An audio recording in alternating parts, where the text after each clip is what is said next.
The war ended long ago and many have already begun to forget the events of those days. But not me. I will always remember how my friends and enemies, I mentally scowled, looking at the full moon that shone brightly over Konoha and seemed even bigger than usual. And they were almost no different from us. Pain was generally Uzumaki, like me, and Madara and Obito were Uchiha, like Sasuke. But still we fought against each other. They fought and I won. But am I happy about it now? Am I glad? No. I am both glad and not happy about the victory, as I was not happy about the war itself, because I do not understand why war is needed at all. A war that only devastates the lands and destroys everything, or almost everything, good in the souls of people. Almost everything. Now, 5 years after the war, I often thought so, and I felt that something in my soul seemed to have broken. I became withdrawn, unsociable and I was no longer the cheerful and kind Naruto that everyone knew me to be. And as soon as I became like that, almost everyone seemed to forget that I was still alive. It's like they forgot that I came back from that war. It's true that I'm still a little bit, but I'm glad, not everyone has forgotten about it yet, and not quite. And even though I, who now live in my own mansion, am not visited by friends who have got families, they still greet me if they see me, and invite me to visit them, albeit very rarely. But apart from my friends and Kurama, who was the only one who still tried to bring me back to my former self, I don't think anyone will recognize me anymore. I even heard once, walking down the street, how several people were talking about me and asking each other if they knew what happened to Naruto Uzumaki. They asked where he had gone, and I was standing next to them, and was not noticed by any of them, as if I was just a shadow of myself. Although, perhaps now it was exactly like that, but for some reason, it has long been all the same to me. Anyway, I thought a little sadly and jumped off the roof of the store on which I was sitting. Jumping to the ground, I set off at a leisurely pace, through the dark night alleys and streets, to my home. But I was not destined to reach my house that day. "Boy," a hoarse voice suddenly rang out behind me, and I turned around to see who it was who called out to me. And I saw only a man dressed in a black cloak, the hood of which hid the face of this guy, whose chakra, I felt, was a little, or he carefully hid it. However, even in spite of this, for some reason a chill ran down my spine, as soon as I heard the voice of this stranger. "Yes?" I give my voice listlessly and reluctantly, not wanting to talk to this guy at all. "Do you know where Naruto Uzumaki is now? What do you want from him?" It's strange, but when I heard his question, for some reason I wanted to run away, but I didn't do it, but only prepared for a possible fight. "None of your business," the stranger said without emotion and asked again, "Where is Naruto Uzumaki?" "Well, to be honest, he's standing in front of you." I decided to tell him the truth anyway, wanting to escape more and more, which never happened to me. "That's how." The man raised his head and I saw his scarlet eyes, as if burning from the inside, involuntarily retreating a step. So, after all, I was not mistaken. And as soon as the stranger said the last words, my body was engulfed by a fire that came from nowhere. I involuntarily exclaimed, covering my face with my hands and closing my eyes, jumping to the side, and then the fire that was around me seemed to disappear, and instead my body was surrounded by water. When I opened my eyes, I was surprised to realize that I was in the river, deep underwater, and, realizing this, I began to swim rapidly upward, striving to get to the surface as soon as possible. Surfacing, I coughed, because I managed to drink a little water, and then inhaled more air, and only then looked around, trying to figure out where I was. And I was really in a river that flowed in some forest. And how did I end up here? I mentally asked no one, remembering perfectly well and knowing that I had just been to Konoha.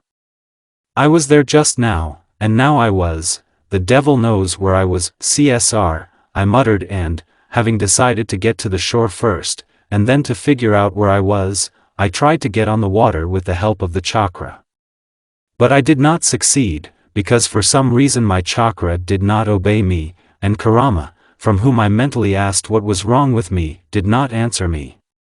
After muttering, CSR, for the second time, I swam to the shore, and finally getting out of the water, collapsed to the ground, wanting to rest a little and catch my breath, but even this I could not do, because I suddenly became unbearably hot, and a poisonous orange fox chakra began to spread through my body. "Hey, Ku, what's going on?" I asked my furry friend, a little scared mentally, but he did not respond again, and not only the chakra began to cover me, but also panic. I called Kurama again and again, but he did not respond, and his chakra spread more and more over my body, and soon 3 tails formed from it on my body, and fox ears appeared on my head. Kurama!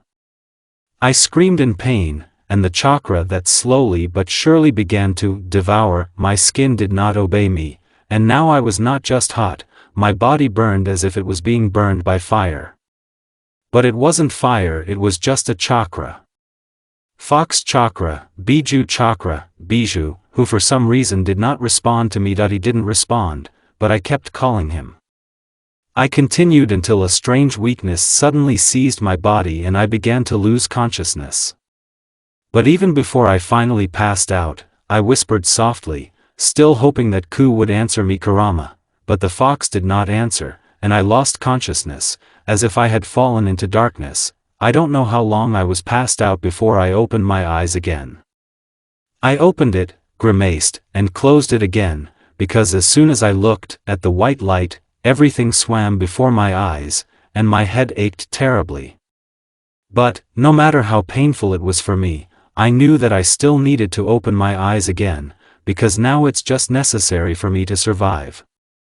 And I looked at the world again. At first, everything continued to blur before my eyes, but my head no longer hurt, but soon I began to clearly distinguish what I was seeing, and when I saw the blue sky, and then when I sat down, the river and the forest, I sighed heavily. Well, damn, and I was really hoping that everything that happened to me quite recently, I just dreamed about it. CSR, okay, it's not worth getting discouraged and swearing, it's better to check where I am at all. Thinking so, I got to my feet and immediately plopped back on my long-suffering ass, which is always looking for adventures, on my head, because me, still weak and not recovered from fainting. What that outweighed? Something moving, something I can move. I look sharply behind my back, almost twisting my neck, and briefly fall into a stupor. What? 4. Shit, why do I have fox furry tails? I yelled mentally, almost doing it out loud. Hey, Ku! Ku! Answer me already, the rug is red, flea-ridden, why do I have fox tails? And in response, silence, and in this silence I sat and looked at my tails, of which there are 9, and which I can control quite confidently. However, I didn't sit there for long. Soon I managed to get myself into, for some reason, very clawed hands, and I tried to get to my feet again. And this time I managed it, and I exhaled a little contentedly, pressing my ears to my head. What? Not immediately realizing fully what I had done, I again mentally exclaimed, clutching my head with my hands and realizing that my ears had somehow become animal ears in some unknown way to me. Wanting to find out what kind of animal's ears, although already guessing what kind my ears had become, I rushed to the river and looked at my reflection. But is it mine? A tall young man with blue eyes and medium-length golden hair was looking at me from the surface of the water. It seems like a normal reflection, right? But that's just not the case. The young man who was my reflection, the pupils of his eyes were elongated, like a cat's, and his hair, although it was light, like mine, but they were not as prickly as mine, and he also did not have human ears, but only red fox ears, and behind his back he developed 9 fluffy fox tails. And even in my mouth, which was now wide open with amazement, there was something that I hadn't had before. And that something was sharp fangs. That's what I mutated. After looking at my new appearance, I said in shock, sitting down again and starting to look at my new clawed hands, each claw on each of whose fingers was now elongated, sharp, animal. How did I become like this? And why doesn't Kurama answer me? Having thought so, I tried to pull myself together again and tried to go down into my subconscious, but it would have been better if I hadn't done it, because as soon as I tried to do so, my head almost exploded with hellish pain, and someone's memories flashed before my eyes, and whose memories they were, I soon realized. These were Kurama's memories. All his memories. Everything, right down to the last. He was sleeping on his green hill, which I once created for him in my subconscious, near his golden cage, which had been open for a long time, when he suddenly felt pain and jumped sharply, looking around and listening. And then he saw the dark silhouette of a man who said something to him, something that for some reason I could not hear. And the fox clearly heard the words of this man and approached him, smiling sadly and also saying something that I could not hear. And then something big and round shone around them, and Ku, suddenly looking directly at me, who was like a cloud in this world of memories, quietly said goodbye, Naru. Having said that, he stepped into this luminous something and disappeared, and his chakra rushed at me like a wave, as if sweeping me out of the world of memories. But before I stopped being there, I was able to clearly see a stranger to me, from whose face the hood suddenly flew off, as if allowing me to understand who it was. But this is, I whispered in surprise, looking at the guy who said smiling at me, change the predestined and live, and then it was as if I was pushed into the real world, the memories were interrupted, and I fell panting on the grass. After catching my breath, I smiled sadly, remembering what happened to the guy who asked me to change my destiny and live. He lost his parents as a child, then studied with one snake, and then killed his teacher, and then his brother, after which he wished to destroy the village in which he was born. But instead, he became her hero, having died in the war. When he was dying in my arms, he said that it was probably more correct, and that he did not want to live. But now, in some way unknown to me, he came to me again and somehow made me something like a bijou. Or a real bijou. That's just what the hell, I ask. And why didn't I recognize Sasuke's chakra right away when I met him in that alley? And where did he take the chicken, and where am I now, and how do I live now? Okay, calm down, just calm down. I tried to calm myself down and decided to meditate a little to sort out a little with my chakra, which also probably changed.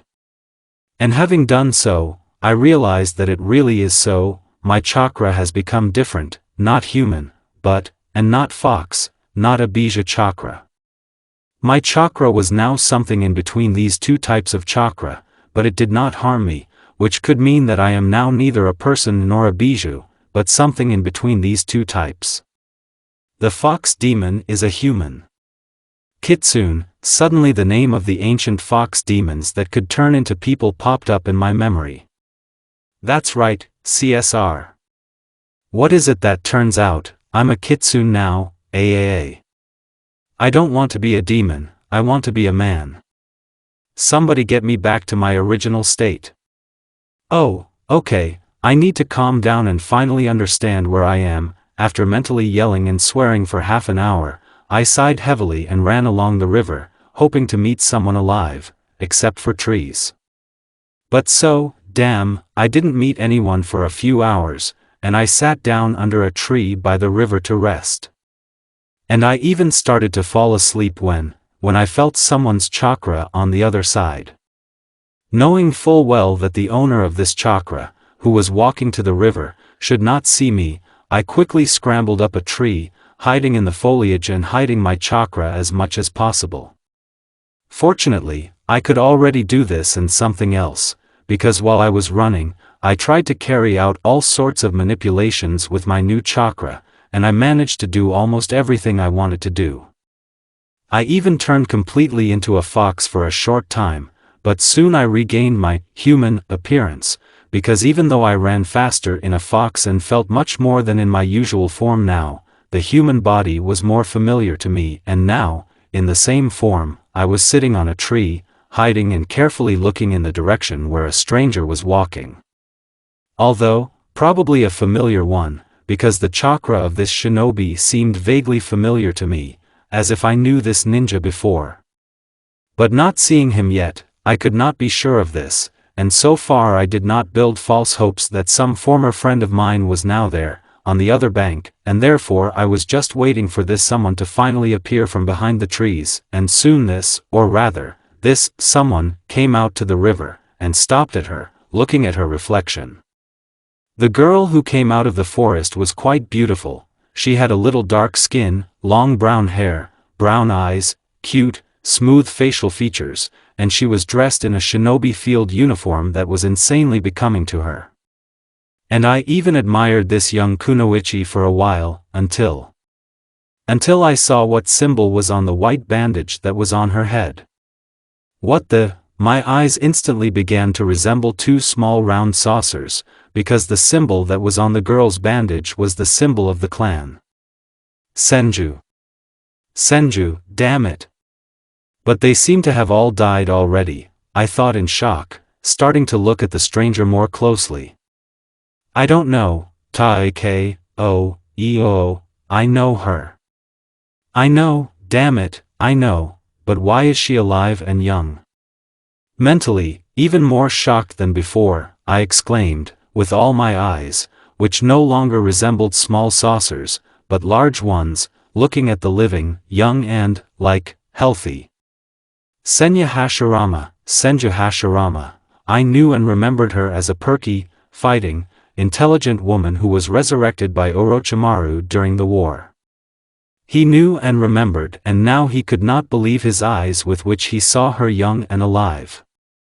No, it can't be, it's not her. I mentally told myself, but I knew that it wasn't so. I felt her chakra and she was familiar to me. This girl, who bent down to the river, scooping water from it with her palms and splashing it on her face, was really Hashirama, the first Hokage of Konoha, but if it's her, then am I in the past? I almost howled out loud, but, though with difficulty, I restrained myself from doing so. And, restraining myself and calming down quite a bit, I decided to follow, like, Hashirama, to make sure for sure that I am now not only not in Konoha, but also not in my own time. Senju stayed by the river for a short time, and then, for some reason, sighed sadly, turned around and went back to the forest from which she had recently come out, and as soon as she disappeared behind the trees, still hiding my chakra, jumped down from the tree, slowly moved to the water. And even though I took a big risk, immediately after the girl left, moving after her, I could not afford to suddenly miss her. I couldn't and, for some reason, I didn't want to, knowing that if I followed her, I would probably understand for sure that I was in the past, and I would understand what was happening in the world now, but even so, I kept my distance from Senju and especially tried not to make noise, moving after her only on the trail of her chakra. Although, no, I'm lying, pursuing my possible acquaintance, I was relying now not only on my sensory abilities, but also on my now sharp nose, my sharp hearing and improved eyesight, which allowed me to notice any minute detail in the forest that could indicate that here, in this place, just a man passed by. And chasing Hashirama, and remaining unnoticed by her, although she stopped a couple of times, obviously checking if anyone was following her, I soon came to a fairly large village of the Senju clan, and as soon as I felt the chakra of a large number of shinobi, I stopped moving on the ground, began to jump on trees, and even more diligently hide my presence. And when the girl I was chasing went into the territory of her large family, I got closer to the borders of their village and, climbing higher, began to carefully examine the Senju possessions, as well as the inhabitants of this village, who were full on the streets. Some of them did the housework, some polished weapons, some trained, someone kept order in the village, someone guarded the borders, or to be more precise, they all just lived. It's strange, but looking at the members of this clan, I suddenly felt that I wanted to live next to them. But, shaking my head, I almost immediately drove this desire away from me. I am not a Senju and have never been one, so there is no place for me in this village." And having driven away, he continued to observe the members of the Senju clan, and, having done so, he saw a white-haired guy running up to Hashirama, who was slowly walking through her native village. He, or rather Tobaram, whom I recognized almost immediately, as well as Hashirama, told her, "I heard it with my new sharp hearing, although not clearly, that everything was almost ready." With this phrase, he involuntarily interested me, because I didn't know what he meant, but his sister was clearly aware of this, because in response she nodded to him, and sadly, with barely noticeable pain in her voice, but seriously said, "Well, that's good." Hearing his sister's answer, Tobik nodded and disappeared from my sight again, ducking into one of the houses, and Hashirama, too, soon, after walking around the village of her clan, went into one of the large houses that was near a steep cliff and was most likely at the very end of the village of Senjutsuke village. Soon after that, I got tired of watching the people of the Senju clan scurrying around their lands, and I, lying on a branch on which I had just been sitting, began to comprehend what had happened to me and try to figure out what to do now. Although, I didn't bother my head with such thoughts for a very long time, because I had already understood what had happened to me a little, but I understood while I was watching Hashi, and I was by the river, and I didn't like to figure out what to do since childhood and almost always acted at random, which I decided to do now. Although, at the same time, I still wanted my actions to lead the world to a brighter future, which I and my friends had. So, though at random, but I will act cautiously and try not to screw up. Thinking so, I soon fell asleep.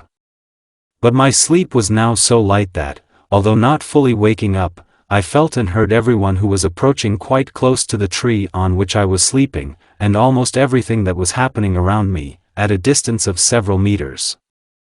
Strangely enough, but this did not prevent me from sleeping at all, although I did not see any dreams that night, and I fell asleep already when the sun had almost disappeared below the horizon.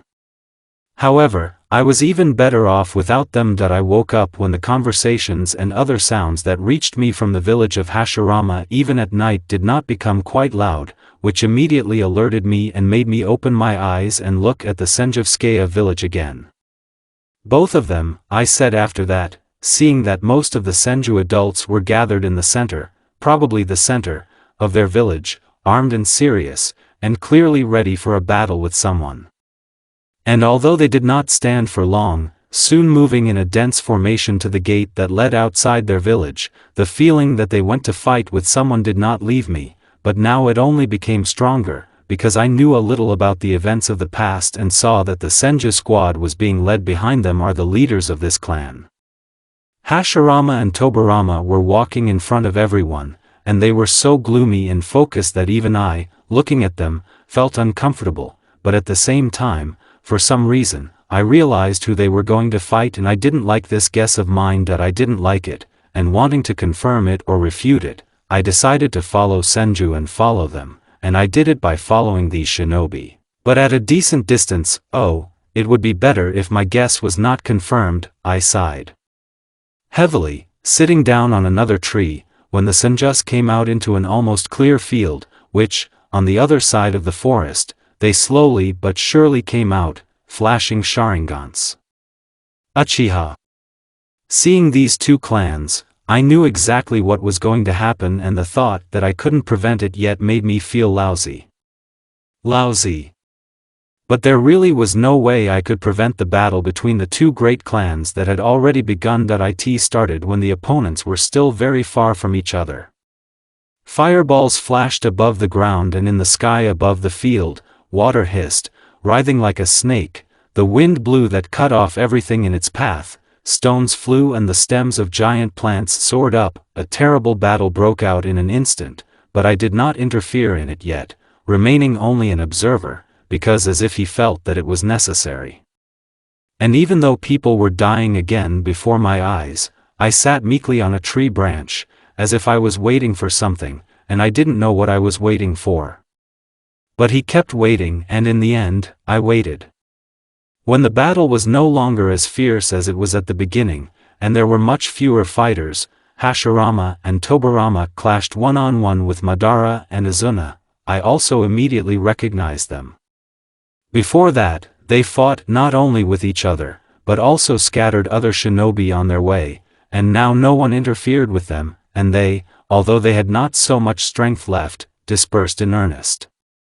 But even this did not last long, because the opponents, as I said before, did not have so much strength, because they had already fought for several hours in a row, and soon they were fighting almost without using ninjutsu techniques, but using only brute force, their mind and their reaction.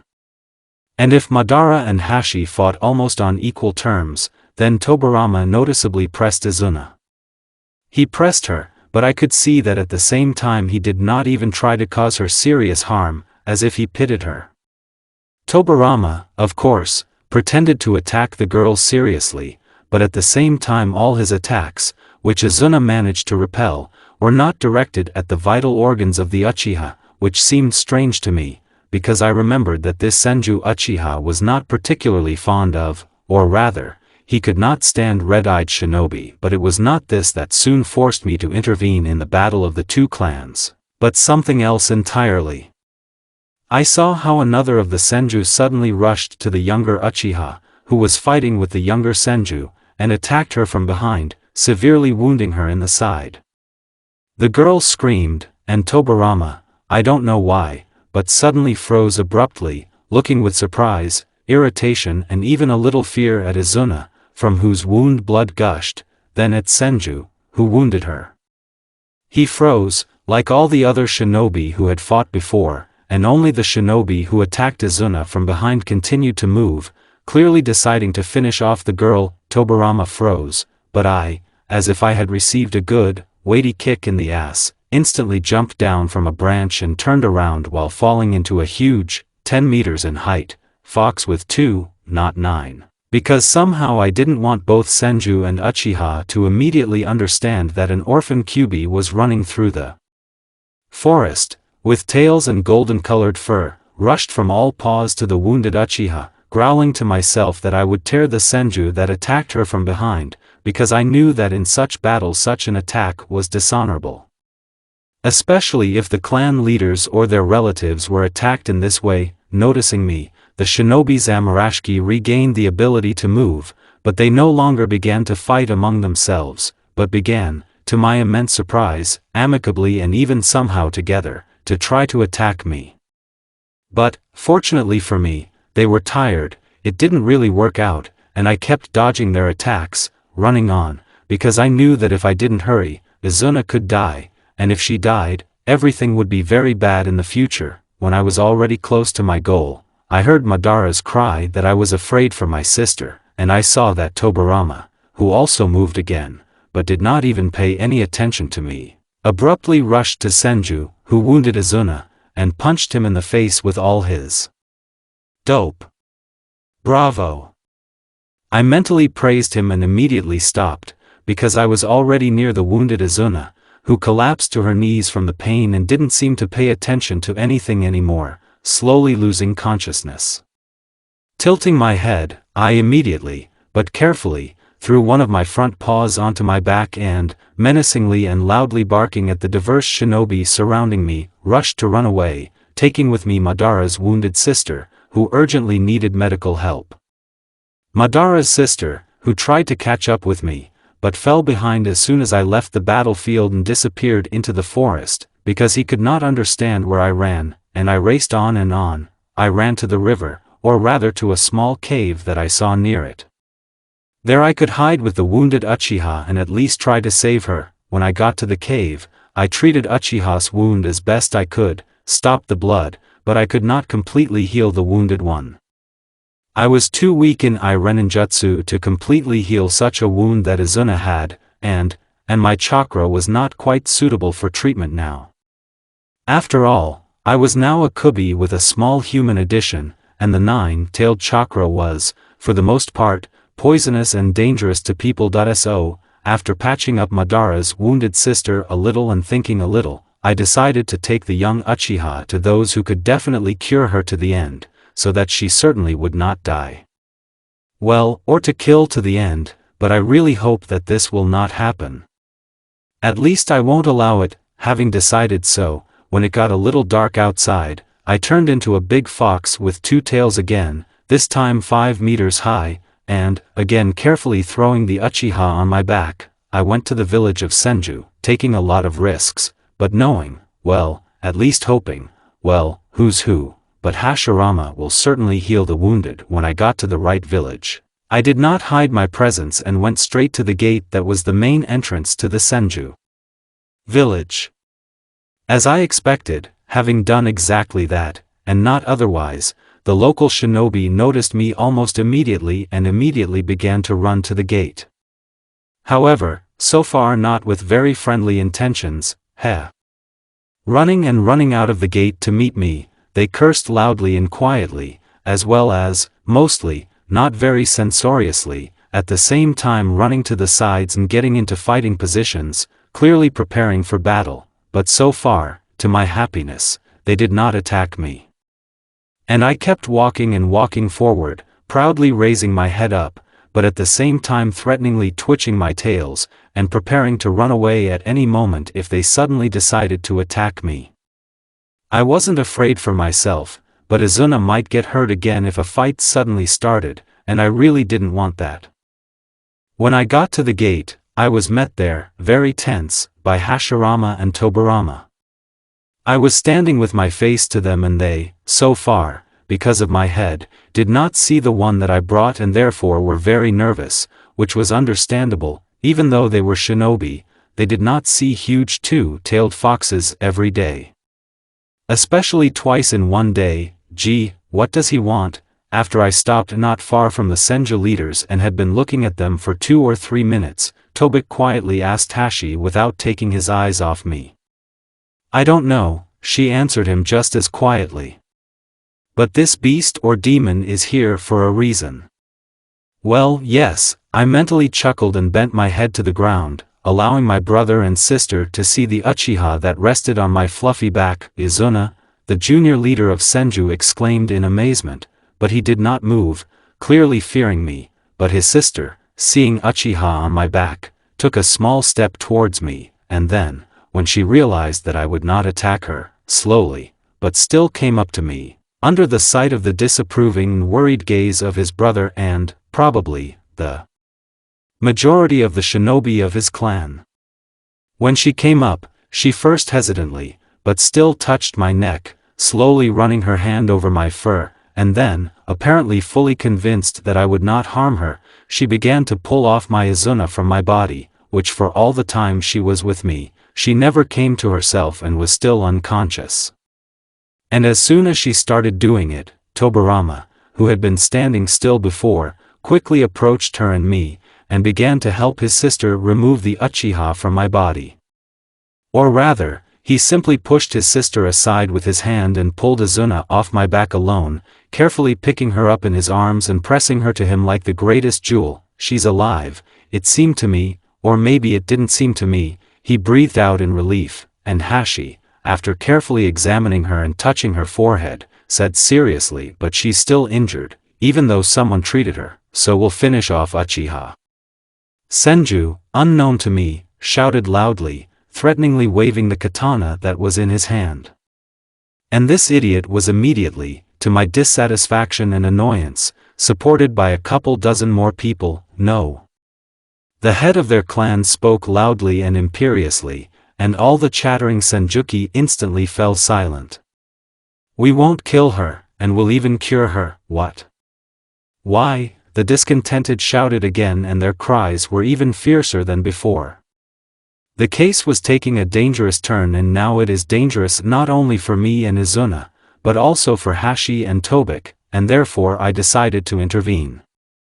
Instantly straightening my paws and lifting my head up, and lifting my muzzle to the sky, I barked loudly. I barked and in the clearing, near the gate of the village of the Senju clan, it immediately became quiet. Squinting contentedly and enjoying the silence for a minute, I lowered my head again and looked at Hashirama encouragingly, and she, as it seemed to me, looked gratefully into my eyes and spoke again. But now no one was shouting back at her, we will cure Izuna. Let's cure the sister of the head of the Uchi clan. We will cure, not kill. Enough deaths of the shinobi of our clans. It's time to stop the stupid enmity that has been ruining our clans for many, many years. It's time to stop and go forward. Forward to a bright future in which we will not fight with each other. Into a future in which we will live side by side, all together, and solve problems together. Enough deaths. No matter how much evil we have done to each other, the Uchiha are the same as us. They're just people. People who also want to live happily. And what prevents us from living together? It's just a stupid feud. It's time to stop and start doing good to each other. And the first good thing we will do for Uchi is we will cure Izuna. We'll cure her and bring her back to her brother. We will return and offer peace to the Uchiha. Hashirama fell silent. She fell silent, almost pleadingly looking at her fellow clansmen, and they, clearly impressed by her speech, began to look at each other in silence. Tobirama frowned at them, hugging Izuna even more carefully and tightly to himself, and if I didn't know him, I would have thought that he had warm feelings for her and was afraid that his own clansmen would demand her death again. But I knew Tobik. I knew that he disliked Yukik, and that's putting it mildly. Although, who knows? Maybe he began to hate Uchiha after Izuna, whom he now loves, died? But for the time being, I had no time to figure out whether my guess was true or not. I was tensely waiting for what the Senju would decide, because what our future would be depended on their decision, and they decided. Most of them decided to agree with their leader.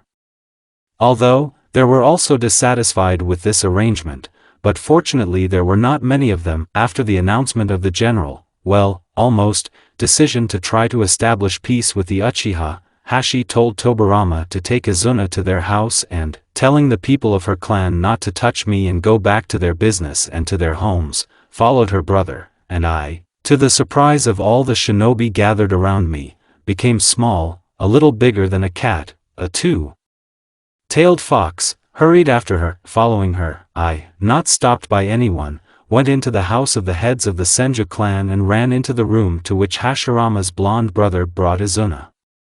He was there, and clearly, so far, was not going to leave this room, looking excitedly at the dark-haired girl who was now lying, still unconscious, on the bed. But Hashi decided otherwise. She looked at him menacingly and told him, as soon as she entered there, to leave the room and not to come in until she gave permission. It hurt and I wanted to come back, he said discontentedly, leaving the room, and I, jumping on the bed, began to watch Hashirama contentedly, who began to examine and treat Uchiha.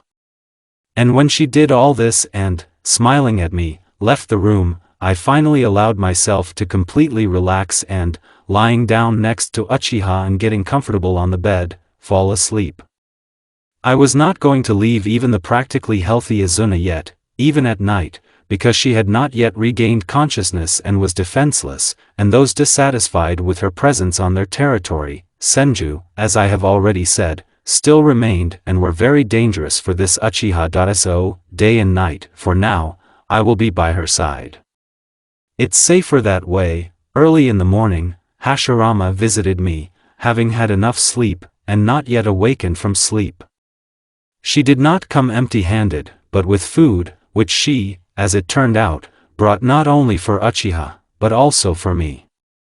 She brought me a large dish that was filled with fried meat, which smelled quite appetizing and not dangerous, and she put this dish on the floor near the bed, saying with a smile, "Eat it." Well, if you want, of course, and I wanted to. I really wanted to, because I haven't eaten for 2 days. And so, jumping off the bed, I began to devour the food offered to me with an appetite, the taste of which turned out to be no less good than its smell. And while I was eating, Hashi, putting a small chizeka with rice on a stool that was near the bed, examined Izuna again, and, nodding contentedly to herself, said, "He'll wake up soon." Well, that's good. Swallowing the last piece of meat, I thought not without joy and jumped back on the bed, looking gratefully at Hashirama. "Have you eaten yet?" looking at me in surprise. In response, she said in amazement, "And even ate everything? Come on, fox." "Coo," I half squeaked, half yapped, not wanting to talk even to Hashirama yet, and even more so to reveal my true identity, but not wanting to be called just a fox. "Coo." Senju looked at me even more surprised, and then, clearly having decided something for herself, she looked at me more calmly and said with a smile, "Well, if you wish, then I will call you that. Still, you are not just a beast, but most likely a forest demon, and demons are smart and have their own will and names, and therefore it was not very decent to call you just a fox. But I'm sorry for that, I didn't know your name before, that's why." I didn't let her finish. I quickly ran up to her on the bed, touched her hand with my nose, and then rubbed my head against the same hand, and she, clearly not expecting this, fell silent. But she fell silent, not afraid of me, but, on the contrary, clearly feeling calmer, because before that, I felt it and knew, she was still a little, but nervous, being next to me, because she was still a little, but afraid of me.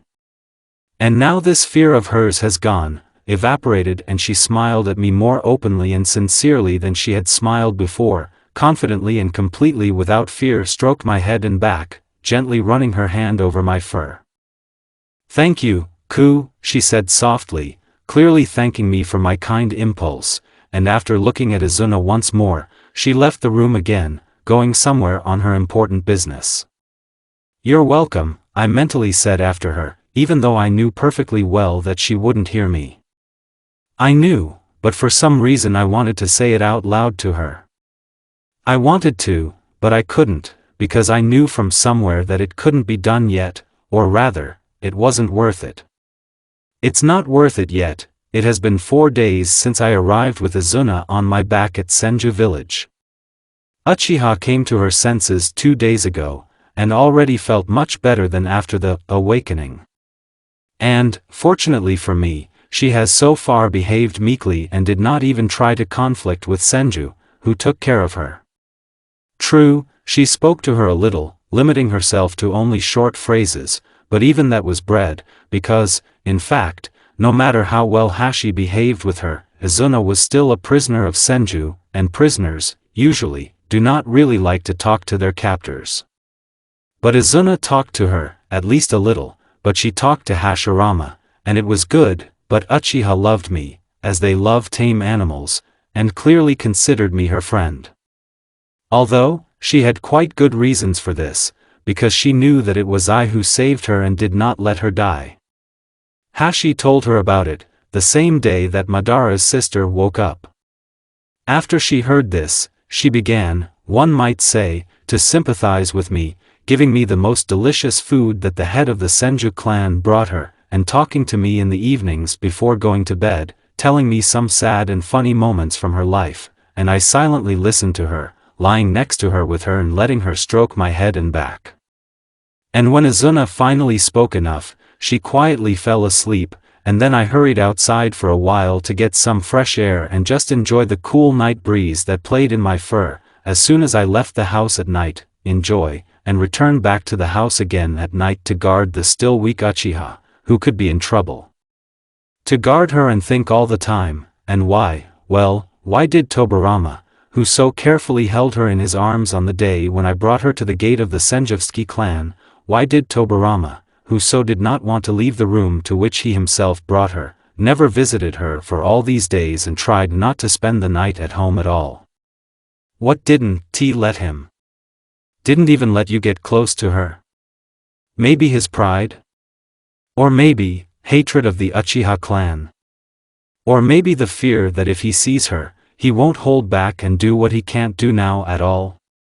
Well, who knows, thinking about it again today, I mentally said and put my head on my front paws, closed my eyes and fell asleep. But it was the man I had been thinking about for several days who didn't let me sleep that night. Feeling through a dream how Tobirama was approaching the house, I immediately woke up and stared with interest and surprise at the window to which Tobik was climbing up the wall. He climbed, and soon, after all, he climbed, appearing in the opening of an open window, and then jumping into the room altogether. Jumping in quietly, as if he was afraid to scare someone off, and then, when I growled cautiously, but quietly, he showed me with gestures that he had come in peace, and when I pretended to trust him, he approached Uchiha's bed and, with care and pain incomprehensible to me, looked at her. Looking at her, he stood for probably half an hour, and then, as soon as she was just getting started, he quickly, but almost noiselessly rushed back to the window, from which he jumped out, disappearing into the night darkness. However, at the same time, when he found himself on the ground, he did not go far anywhere, but returned to the house, but through the main entrance, and then went to his room, in which he stayed until morning, and Izuna, after a little more fumbling, fell silent again, peacefully snuffling in her sleep. Like a fallen angel who has just been visited by his devil, for some reason I thought and, yawning widely, fell asleep again. A week has passed since the day when Tobik secretly visited the sleeping Izuna at night. During this time, during my short night walks outside Hashirama's house and the village of the Senju clan, I was able to finally figure out what I can and cannot do now. I even found out why I can't hide almost all my tails, leaving only one in sight, as I wanted to do that day when I rushed to rescue a wounded Uchiha on the battlefield. Then I was still surprised why it didn't work out for me, but now I finally understand what's what. As it turned out, I can't hide 8 tails because at least one additional tail I now need a fox in order to create.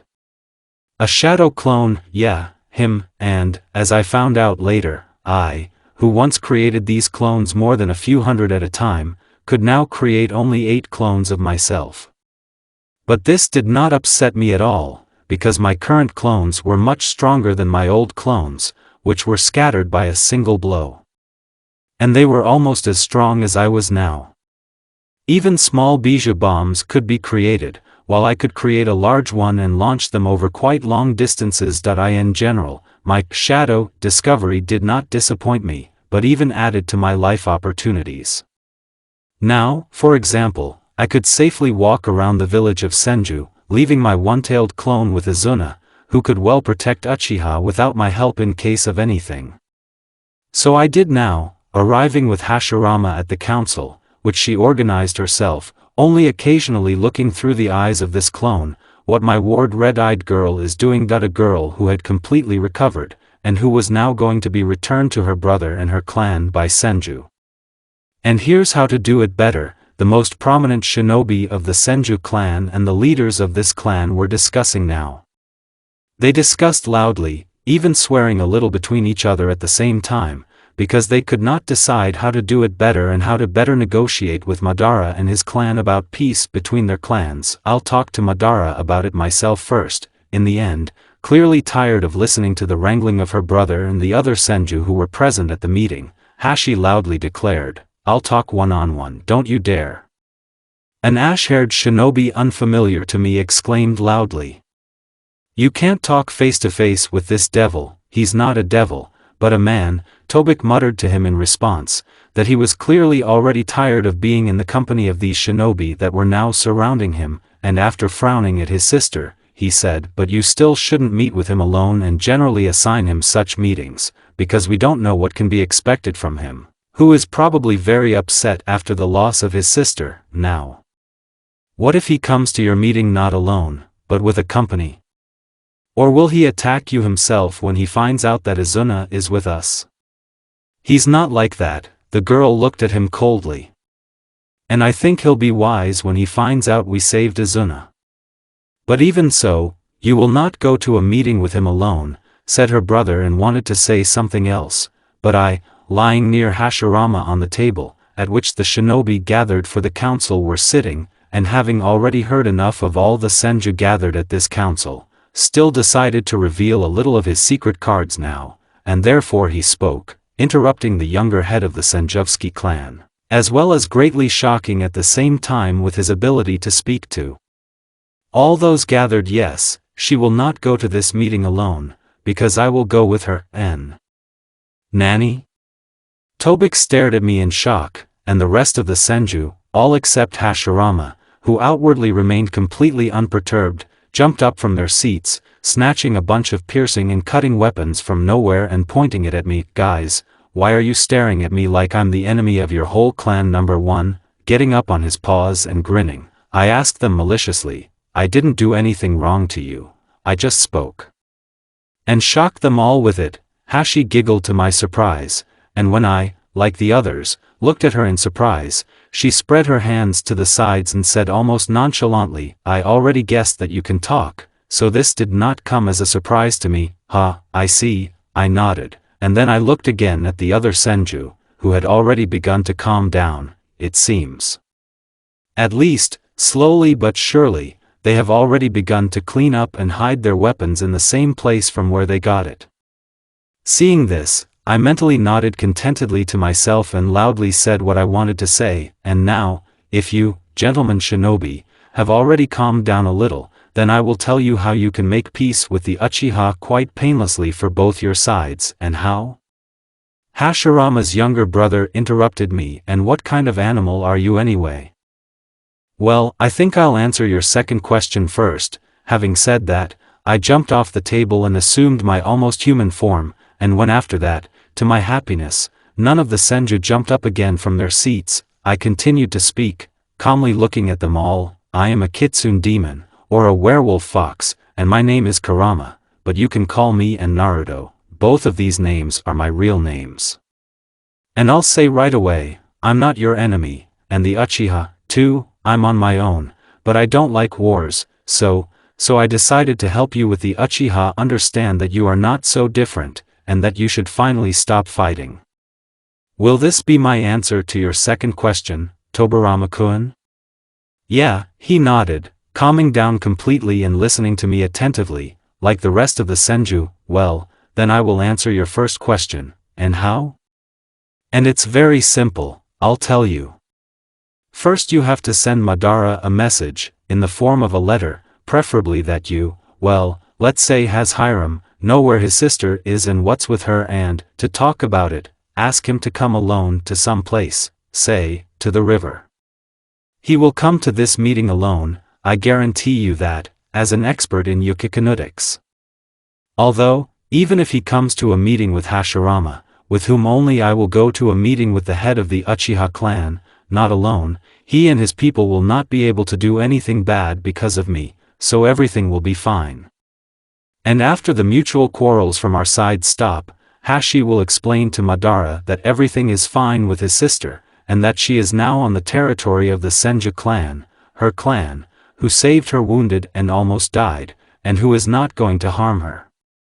Madara will be amazed by her words and will want to get proof that his sister is alive and unharmed, and then we will give him a message from his sister, which Izuna will write today. After reading it, he will understand that everything is fine with her and ask Hashirama what she wants in exchange for his sister, and that's when, and then I will offer him peace. The head of the Senju clan interrupted me, but, in general, she finished my unfinished sentence correctly. Yes, I nodded, looking at this brilliant and kind kunoichi with a smile, and then looked questioningly at the other senju who were present at the council. Well, how do you like my plan? In general, your plan, Kurama-san, is not bad, but, some black-haired senju, unknown to me, looked seriously into my eyes. But are you sure that Madara Uchiha will behave as you say? I'm 50% sure of it. But if he behaves differently, which is unlikely, we can always improvise quite successfully. I looked at him as seriously as he looked at me, after which all the assembled senju and I decided pretty quickly who would deliver Hashirama's message Madara, and at what place and at what time their meeting will be scheduled. I volunteered to deliver her message, and Hashi decided to appoint a meeting for the head of the Uchiha clan the next morning, near the river, in the place where she and he met for the first time. No one argued with all this, and therefore, wishing everyone a good day, Tobirama's sister rushed home to write a message to the most terrible of the Uchi, and I, in my human fox guise, went to her and Tobik's home to talk to Izuna about the letter that she had to write, and in order to appear to her in her almost human form, because I thought it was wrong that senju already roughly know who I am, and Uchiha, at least one of them, considers me just a forest yukai. Evening came. Hashi, who had locked herself in her room to write a letter, which I had to give to Madara early in the morning, to the head of the Uchi clan, had not yet left her, well, except for ordinary human needs, and I decided to visit her and, if anything, tell her what to write. Having decided so, I immediately went to her room, leaving my clone again with Azuna, who insanely liked my human appearance, and, going to the door of the brown-haired woman's room, knocked, hoping very much that she was still awake and she was not asleep. A couple of moments after I knocked, I heard her footsteps outside the door, and after that the girl opened the door, presenting herself to me a little tired, but quite pleased with herself, which I saw from her look. Oh, Kurama-san, a little surprised, but not without joy, she looked at me, opening the door wider. Good evening. Why are you? Have you come? I just wanted to ask how you are doing with the message to Uchiha. I smiled a little. It's quite normal, I'm already finishing it, Kurama-san. She smiled at me more openly than I did to her. That's good, I said, and wincing, I asked her loudly and imploringly. But please stop calling me you and Kurama-san. I hate consoles. Call me, I beg you very much, just Kurama, Naruto, or, as before, Ku. And you don't have to say my name every time you say something to me, okay? She was a little embarrassed, suddenly seemed to me, for some reason, insanely cute, and then took a step aside, gesturing me to her room. Come in, let's talk, since you've come. I really wanted to do what she asked, but I saw that Senju was already terribly tired and she needed to rest alone, and therefore, smiling apologetically at the girl, I said, "No, I'm sorry, not today, we'll talk another time. I want to have plenty of rest today before tomorrow, which I advise you to do." "Yes, that's probably what I should do," she yawned, "and I will do so. That's just a couple more words to Madara, and I'll seal the letter." "Well, then I'm off," I said, turning my back to the girl, and then, smiling warmly and looking at her again, I said, "Good night to you and to you." She also smiled warmly at me and I left her, returning to Azuna's room and falling asleep again on her bed in the image of a little fox that I had a hard day ahead of me tomorrow. Early in the morning, taking the letter from Hashi that she wrote to Madara, I went to the village of Uchi, or rather to look for her, because I didn't know where she was yet. But, to my happiness, it wasn't so difficult for me, the fox demon, to find her. I found her just by following the scent that the red ice left behind on the battlefield where they fought the last time with Senju, and only when I saw their village, I, assuming my human, well, almost, appearance, and throwing the hood of the gray cloak that Tobik lent me over my head, slowly walked to the main gate that led to the Uchi village. I learned that they noticed me pretty quickly and, jumping out of their village, surrounded me, preparing to attack me at any moment.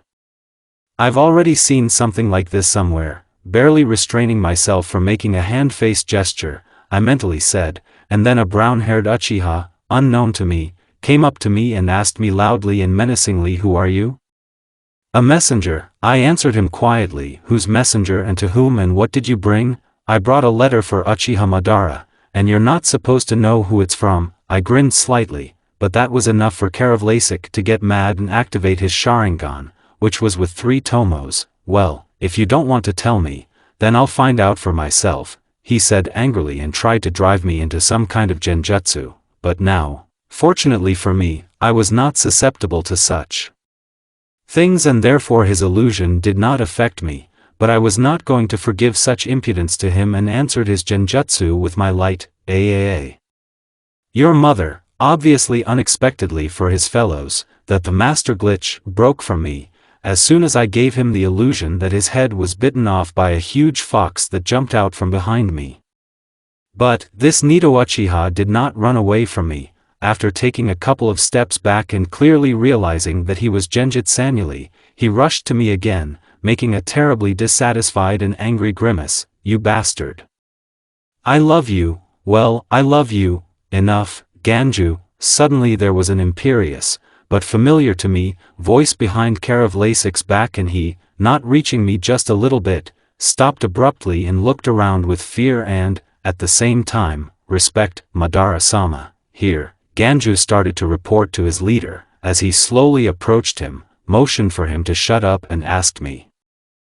Who are you and why did you come here? As I have already told this shinobi who is standing next to you now, I am a messenger and I delivered a letter for you. Respectfully bowing my head, I willingly answered him, mentally, to myself, noticing that Madara, even though he is young now, is already very haggard and what surrounds him an aura of pain and suffering that clearly no one else noticed except me. And, noticing her, I knew why, or rather, why this Uchiha was suffering. Who is this letter from? From Fem Hashirama, I answered him honestly, immediately feeling Madara tense up, although outwardly he remained calm. Well, give me this letter, gesturing to shut up, instantly hissing with displeasure to the Uchiha that still surrounded me. Izuna's older brother said, stretching out his hand to me, and I obeyed him, giving him the message that Hashirama had written to him. Taking the scroll from my hands, Madara opened it and immediately began to read, at first a little gloomy, and then suddenly opening his eyes wide and looking in surprise at the letter, then at me, then at the letter again. What? In the end, about 2 minutes after that, he asked me dumbfounded. Is Aizu alive and does Hashirama know where she is and what's wrong with her? Is it true? It's quite possible, I smiled slyly at him, and then, carefully looking into his eyes, I asked, well, what should I tell Hashirama-san? Will you come to meet her? Yes, he nodded, instantly calming down, and I turned around and calmly walked away. Well, the first part of our plan with Hashi went quite well, now it's the turn of the second part of it. Hashirama and I arrived at the meeting place an hour before Madara was supposed to arrive there, but, to our mutual surprise, he was already there, pacing back and forth along the river on the opposite bank from our shore with a thoughtful look. Impatient, as always, with a slight smile, Hashi sighed heavily, after watching the head of the Uchiha clan with me for a couple of minutes from behind the trees, and appeared to Uchiha's eyes, ceasing to hide her chakra and hide. I followed her, slightly wagging my tail, because I left my clone with Izuna again, above the ground. Hello, Hashirama, Madara greeted her as soon as he saw her, but he just looked at me with a frown, saying, as I see, you came to the meeting not alone, but with a guard and you don't get sick. Madara, the head of the Senju clan, said to him in response, but I came to our meeting not with a guard, but with a friend and advisor. An advisor? Uchiha looked at me a little surprised. I would never have thought that you needed such people. Although, probably, you really don't need him, since you sent him with a letter to my gate today, which was extremely dangerous for him. It would be if he wasn't human, the girl grinned. What do you mean by that? Uchiha's gaze became more wary. Yes, the fact that I'm really not a person. I smiled at him and, with Senju's permission, turned into a fox, the size of a horse. A fox? For a moment, a shocked expression settled on Madara's face, but soon he was able to pull himself together again and hide all his emotions, hiding them under a mask of indifference. However, he managed it quite badly now. Slowly but surely it became clear that Madara was angry, the one. But what is he doing here? And where is Izuna? He took her away, didn't he? He stole her and now you have Senju in captivity. Calm down, calm down, calm down. Hashi raised her hands up in a conciliatory manner. I will answer all your questions, but only if you calm down. Calmed down? That's nice, then. First of all, Ku is here to separate us from you if we suddenly start fighting. And he's also here to tell me something useful if anything happens. Secondly, Izuna is really with us, on the territory of my clan. Thirdly, yes, it was Kurama who took her away from the battlefield. Fourthly, he did not steal her, but saved her, because without his and my help she would have died. Because you do not have such experienced doctors in your clan as we do, moreover, you have almost none at all. And, as I said, Aizu is indeed in my clan's territory right now, but she is not a prisoner, she is our guest. Have I answered all your questions? Yes, Somehow the brunette even breathed out a little relieved, and then asked, "But, do you have any proof that my sister is really with you now and that she is alive?" "Yes, there is," Hashirama nodded, taking out from her bosom a letter that she had written to Aizen's brother, and, with the help of one lightwood ninjutsu technique, handed this letter to Madara. Uchiha immediately read the message presented to him and, with an even more relieved sigh, pressed the letter to himself and asked the head of the Senju clan, "And what do you want in place of my sister? You have it, but you won't just give it back to me, will you? So what do you want for her, Hashirama, knowing that she is the most precious thing I have?" "I want peace, Madara," Hashi said loudly, glancing at me briefly and seeing me nod with a smile. "Peace between our clans, the world?" Uchiha asked incredulously, "Are you kidding or laughing at me?" "No, neither one nor the other," the girl shook her head, almost with a pleading look at her former friend. "I'm serious. I, like my clan, wish for peace. Stop fighting, Madara. It's time to forget the past. It's time to just live together." "Forget the past?" the guy repeated softly, and then said, "Live? Does your clan really want this? Really?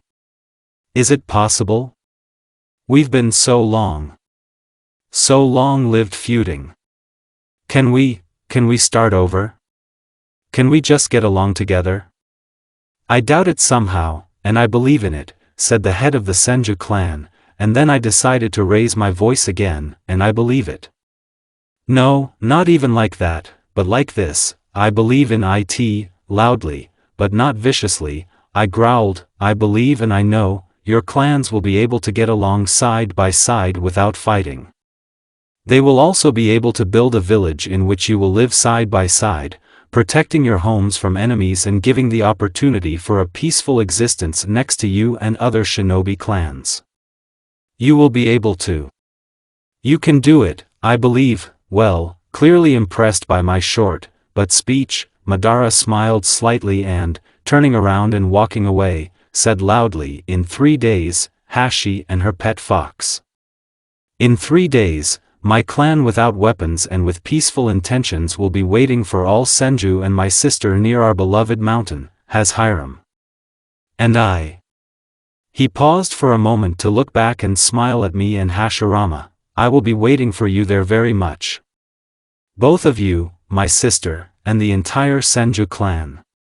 I will wait and hope that we will succeed, that we will be able to unite and go together into a bright future." Having said that, he left, and I and Hashirama, together exhaled with relief, went to the village of Senju to inform this clan of joyful, well, for someone not very, news, as well as, and also just relax and a little, but still relaxed that we were able to do what we wanted that I could. But at the same time, I knew that now everything was just beginning. On the night of the same day on which Hashi and I agreed with Madara about peace, I, as usual, left the house of the heads of the Senju clan, went back to the forest to train a little and just try to find out what else I can now. But as soon as I started training, which I always started with light gymnastic and strength exercises that Gai-sensei once showed me, at one time, I felt someone's presence not far from me. This someone, who was sitting on a tree a few meters away from me, definitely had a chakra, although he didn't seem to have much of it, and definitely wasn't a person, which interested me very much, and therefore, hiding my chakra as much as possible, I began to slowly sneak up to this, as yet unknown to me, the creature. A creature that turned out to be a cat, yes, a cat. A cat who sat quietly on a tree branch and looked at me with interest. I just sat and watched without doing anything else, as ninja cats sometimes did when they saw someone unfamiliar, but not attacking them. "Ugh, you shinobi cat," and I already thought that someone was unusual here, a little annoyed by the discovered under ninja, and not by some unknown beast or demon. I sighed discontentedly and, once again glowering darkly at the black animal with red eyes, and also stopped to hide my chakra, was about to leave like a cat, as soon as I turned my back to him.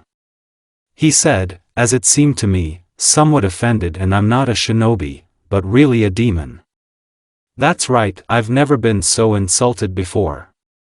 Shinobi cat, pfft, I turned around sharply and, just in case, jumped away from the meow. I gave out in shock. So you're a demon? Well, certainly not Shinobi, snorted a black and, to be honest, quite large for its kind, cat. I am a pure-blooded demon who is over 3,000 years old. And I am also the trusted muzzle of a faceless god, who, by the way, sent you, little fox, into the past, so it wasn't Sasuke, I clarified, just in case, from the trusted muzzle of some god there. No, the demon shook his head. My master just took his form to make it easier for you to accept what happened to you, and why did he do it? Loudly and dissatisfied, because, for some reason, I suddenly really wanted to clean the face of this faceless one. I asked the cat, why did he send me to the past, and turn me into a demon at the same time? My master has the ability to move between worlds and time, and when he got into your world, he was very upset by what he saw. Blood and despair, despair and blood, and so it has been for many centuries in your world. My master didn't like it and he decided, at least a little, but to change the course of events in your world so that everything here would become at least a little bit better. But he himself could not influence the course of events by getting personally involved in the course of things, and therefore he found someone who did not like everything that was happening as much as he did. This someone was you, Naruto Uzumaki, and therefore my master decided to send you to the past so that you would at least try to change history for the better. But, being a human, you wouldn't be able to do much, and you wouldn't live long, so my master made you a demon, taking your bijou's soul and sending it to another world, and leaving you the power of this fox. And now my master, seeing that his hopes that you could make this world a better place began to be justified, sent me to you so that I could help you, because everything will only get more complicated, and one other god did not like that my master interfered in the history of this world, so my master ordered me to become your right hand, to help you in everything and give advice, as well as, if that unhappy god does something, to help you cope with the troubles and machinations that he will send on your head. Feeling that a little more in my brain will refuse to digest any information, I said quietly, I just didn't have enough divine confrontations. But I just started living, one might say, anew, only reconciled two clans, and here, on you. The gods began to conflict because of my world, threatening me with terrible punishments to the poor. As if I didn't have enough problems of my own. Well, not all the gods, but only one against you and your current actions, purred the cat, stretching, and the second one is on your side, even though he can't help you himself. But I, his tame and loyal demon, can do it, and that's why I'm here and I'll help you with everything you need my help with. And even this god who is against you will not be able to stop you from making this world a better place as long as I am with you. But only if you want me to help you. And what else can I do? Sighing heavily and walking up to the tree on which my new furry friend was still sitting, I shrugged my shoulders, spreading my arms to the sides. It is unlikely that I alone will be able to withstand the calamities that, as you say, can, perhaps, send to my poor little head and my poor tails, that god who is unfriendly to me. So that I accept your help, Murasame, the red-eyed demon purred again, jumping onto my shoulders. Well, I accept your help, Murasame, I smiled at him, and then asked, and what do you know how to do, by the way? Well, besides the fact that you know how to give advice, I can do a lot of things. In his own way, the demon smiled like a cat, lounging comfortably on my shoulders. But you don't have a lot of chakra. I pretended to doubt his words. Who told you such a stupid thing? A little offended, as it seemed to me, the cat gave out, slyly glaring at me. I will have more chakras than any other being in this world, because I can, at any moment, absorb all that chakra that no one living in this world usually notices, and that hovers around us, and use it as I wish. And besides the chakra, I own many more types of powers, such as magic and others. So don't think of me as a weak kitten, my new friend. Well, I wasn't going to do that, I smiled again. But I was going to do something else. And what is it? The demon looked at me with interest. I wanted to ask you, since you're going to help me with what I need your help with, that you run to the Uchiha village and see what they're doing, preparing for a holiday or a battle, I said seriously. Before you appeared, I wanted to send my clone there, but since you're here, I'd rather do it than a clone. The cat finished my phrase for me. Okay, I understand you, my friend, just call me Naruto. I interrupted him this time. Naruto, as if tasting my name, the cat said contentedly and, stretching, jumped off my shoulders onto the grass. I'll do what you asked me to do and I'll be back soon. How soon? I really wanted to know. Well, wait for me tomorrow. In the evening, the cat meowed and quickly disappeared into the bushes, as soon as the tail flashed, and I, after standing still for a while, turned around and went back to the village of Senju. It was time for me to go back there, otherwise I was already lingering in the forest, talking with my new ally and friend. At least, for some reason I really wanted to believe that Murasame, this fluffy and smiling demon, was my friend. As promised, Mura returned to me the next evening and unceremoniously jumped through the open window into the bedroom that Izuna and I still occupied. And not just jumped in, but loudly meowing at the same time. I'm back, my friend Naru. Naya, who is this? Aizu asked me in a little fright, immediately, in the blink of an eye, finding herself behind my back. My friend, didn't you hear that? I said with a malicious grin, and the cat, without stopping in place and staying on the windowsill, quickly jumped off it onto the bed, ran over it, climbed onto my lap. I was sitting on the bed with my feet on the floor, and purred loudly. This, to my surprise, but still made me smile, although at the same time I still asked the cat, well, did you find out what I asked you to find out, uncle? The black demon, who was timidly stroked by Izuna, stretched out contentedly. Happily, like a child, smiling, it's okay, Naruto. There won't be much blood, that's nice, I said without ceasing to smile, perfectly understanding what Mura meant by big blood. The Uchiha were not going to fight, they were preparing for a peaceful holiday. But at the same time, just like the cat, I knew that it would not do without fights, even small ones. Still, the Uchiha and Senju have been at war for so long, so there will definitely be skirmishes and fights at the celebration in honor of their world, but it will only be little blood compared to what has already been shed by these two clans, was spilled. But it will not spill in such quantities anymore. Not while I'm alive and while I'm here, and I will live a long time, if not forever, I thought with a slightly sad smile, and then I realized that I would definitely need to ask Murasame. Ask later, when there will be no one next to us again. In the meantime, I decided to forget about this future question for a while, reincarnated into a little fox and, lying on the bed, watched for a long time as Uchiha played with the demon cat as if he was an ordinary tame animal. She played for a long time, and then fell asleep, clutching him to her chest, and Mura purred for a long time, as if singing his special cat lullaby, from which soon even I began to slowly but surely fall asleep.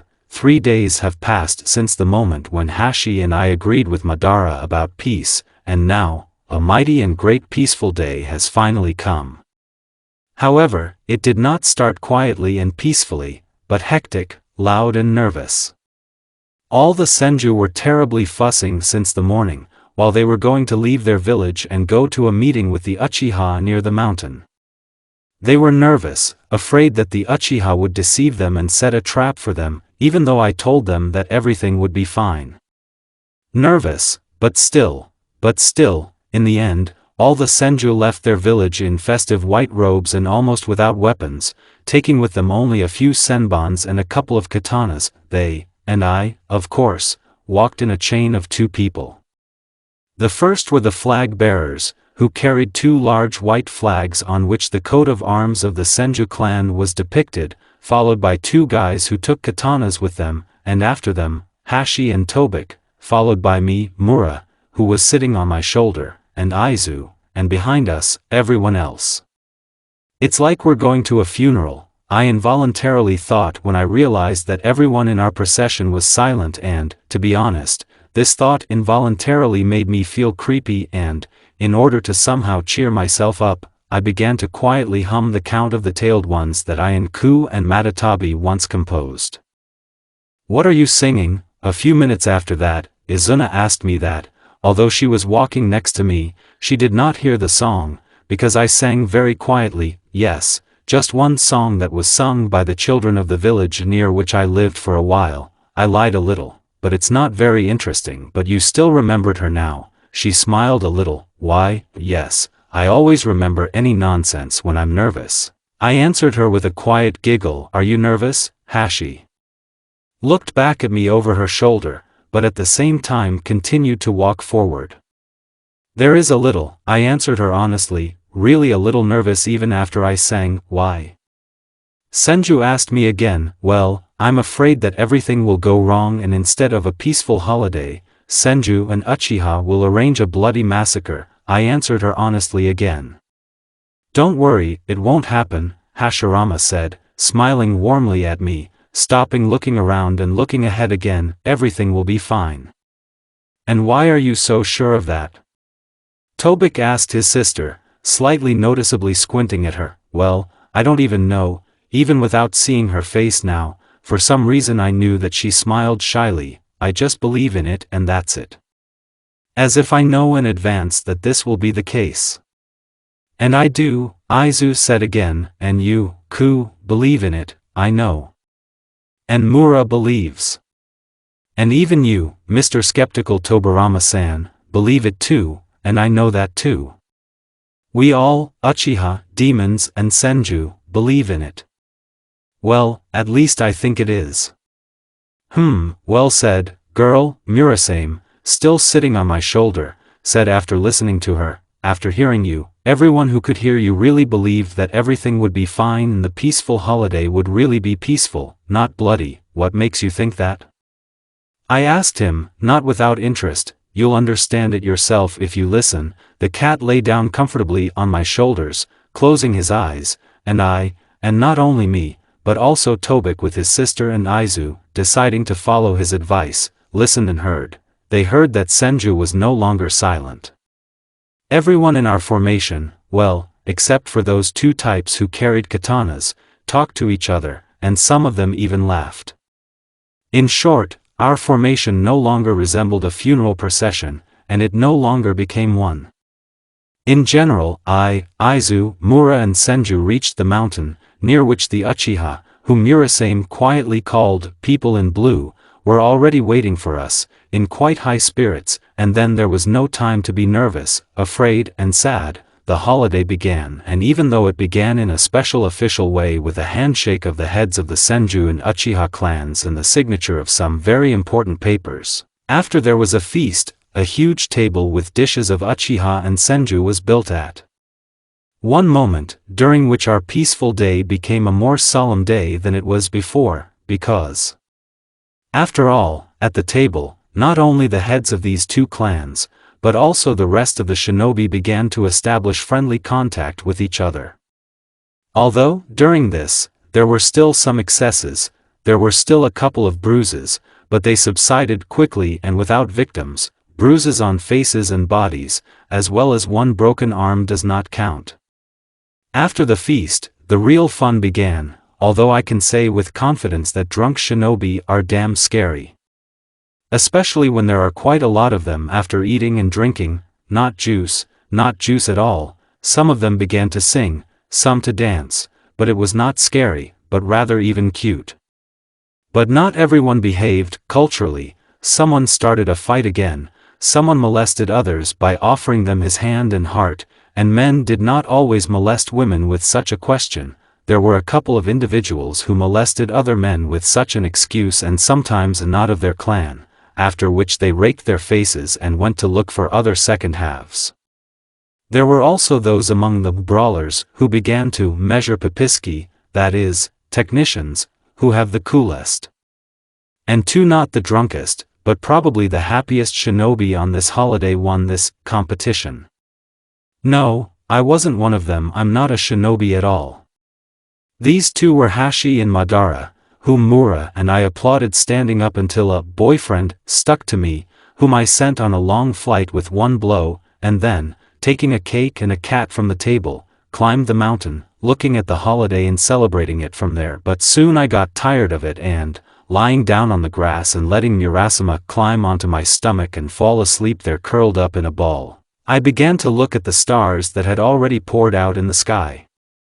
Yes, it was already night, and none of the Uchiha and Senju, as it seems to me, even noticed it. The day for them, finally happy, flew by unnoticed. However, as for me, why aren't you with everyone? Some time after my departure from the feast and festivities, Hashi also climbed the mountain, looking down into my eyes with some interest. She was standing, I was lying down. What are you doing here alone? I think so, I answered her, closing my eyes. About what? Sitting down next to me, she asked. Well, the fact that I'm happy for you, Uchi and Senju, to be honest. Lying on the mountain and looking at the stars, almost didn't think about anything, but Hashi, I had to answer something. That's, and I'm happy for us, too. Opening my eyes, I saw how she smiled cleanly and openly, and then looked at me warmly. So warmly that pleasant goosebumps ran through my body from her gaze. And I'm glad you're with us, and I, involuntarily, and I myself do not understand why, but I suddenly became confused and, ceasing to stare at Senju, looked up at the sky again. And I'm glad I met you. You're good and smart. And also beautiful, like one of those stars that are shining in the sky now. I don't know why, but I suddenly really wanted to say it, and I said it without stopping looking at the stars. Thank you for the compliment, she giggled softly and lay down on the grass next to me, as if in search of warmth, pressing against my side, embarrassing me more than before. I didn't think a demon would ever tell me that. I didn't think I'd ever tell you this either. I said mentally, almost saying it out loud, and then I looked warmly at Hashirama and heaved a sigh, but not disappointed at all, because I saw that the head of the Senju clan that curled up at my side in a ball, already. I fell asleep. Some people can, I thought a little enviously after what I saw, and, after looking at the sleeping girl with care for a couple of minutes, pushed Mura off me, sending him to Tobik with the news that the head of Senju was returning home, and then got to his feet and, picking up the sleeping girl in his arms, with powerful and gigantic jumps, fortunately, my legs and paws allowed me to do this, I rushed to the village of Senju. Murasame caught up with me on the way, saying that he had conveyed my words to someone, along the way, bringing a couple of Uchi that did not know who he was to the state of get out squirrel, and we, already together, not counting the sleeping Kunoichi, together, after some not very long time, got there to the village of the girl's clan. Arriving there, I immediately delivered Hashi to her home, laying the girl on her bed, covering her with a blanket and leaving her room through the window. I don't know why, but I suddenly wanted to leave the girl's room just like that. Downstairs, on the street, my pet demon jumped on my shoulders, which did not enter the house, and we climbed onto the roof of the house closest to us, Hashi's house, yeah, and stayed there all night, looking at the cloudless starry sky and just enjoying the peace, which is so and was in the air, peaceful air, not smelling of blood at all. Today, a month has passed since Senju and Uchiha made peace. During this time, they have already managed to get along well and even, it seems to me, to forget old grievances, starting to build a new village in which they were going to live together. Truth. Sometimes a part of what was just built was demolished on the same day it was created, but this happened not at all because the builders were Rukashops, but because conflicts still arose between some Uchiha and Senju, which sometimes escalated into fights, during which the houses, and sometimes only the streets that were built were destroyed. However, then they were built again under the close supervision of Hashirama and Madara, who were almost always and everywhere together. And it's not bad, and it will be even better if these two become a couple. Looking down from the mountain with a smile at these guys and a girl who were again closely watching to ensure that there were no fights among their clan members, I thought, but then, for some reason, it suddenly hurt me from my own thoughts. No, not like that. It didn't hurt me, but somehow it didn't feel right.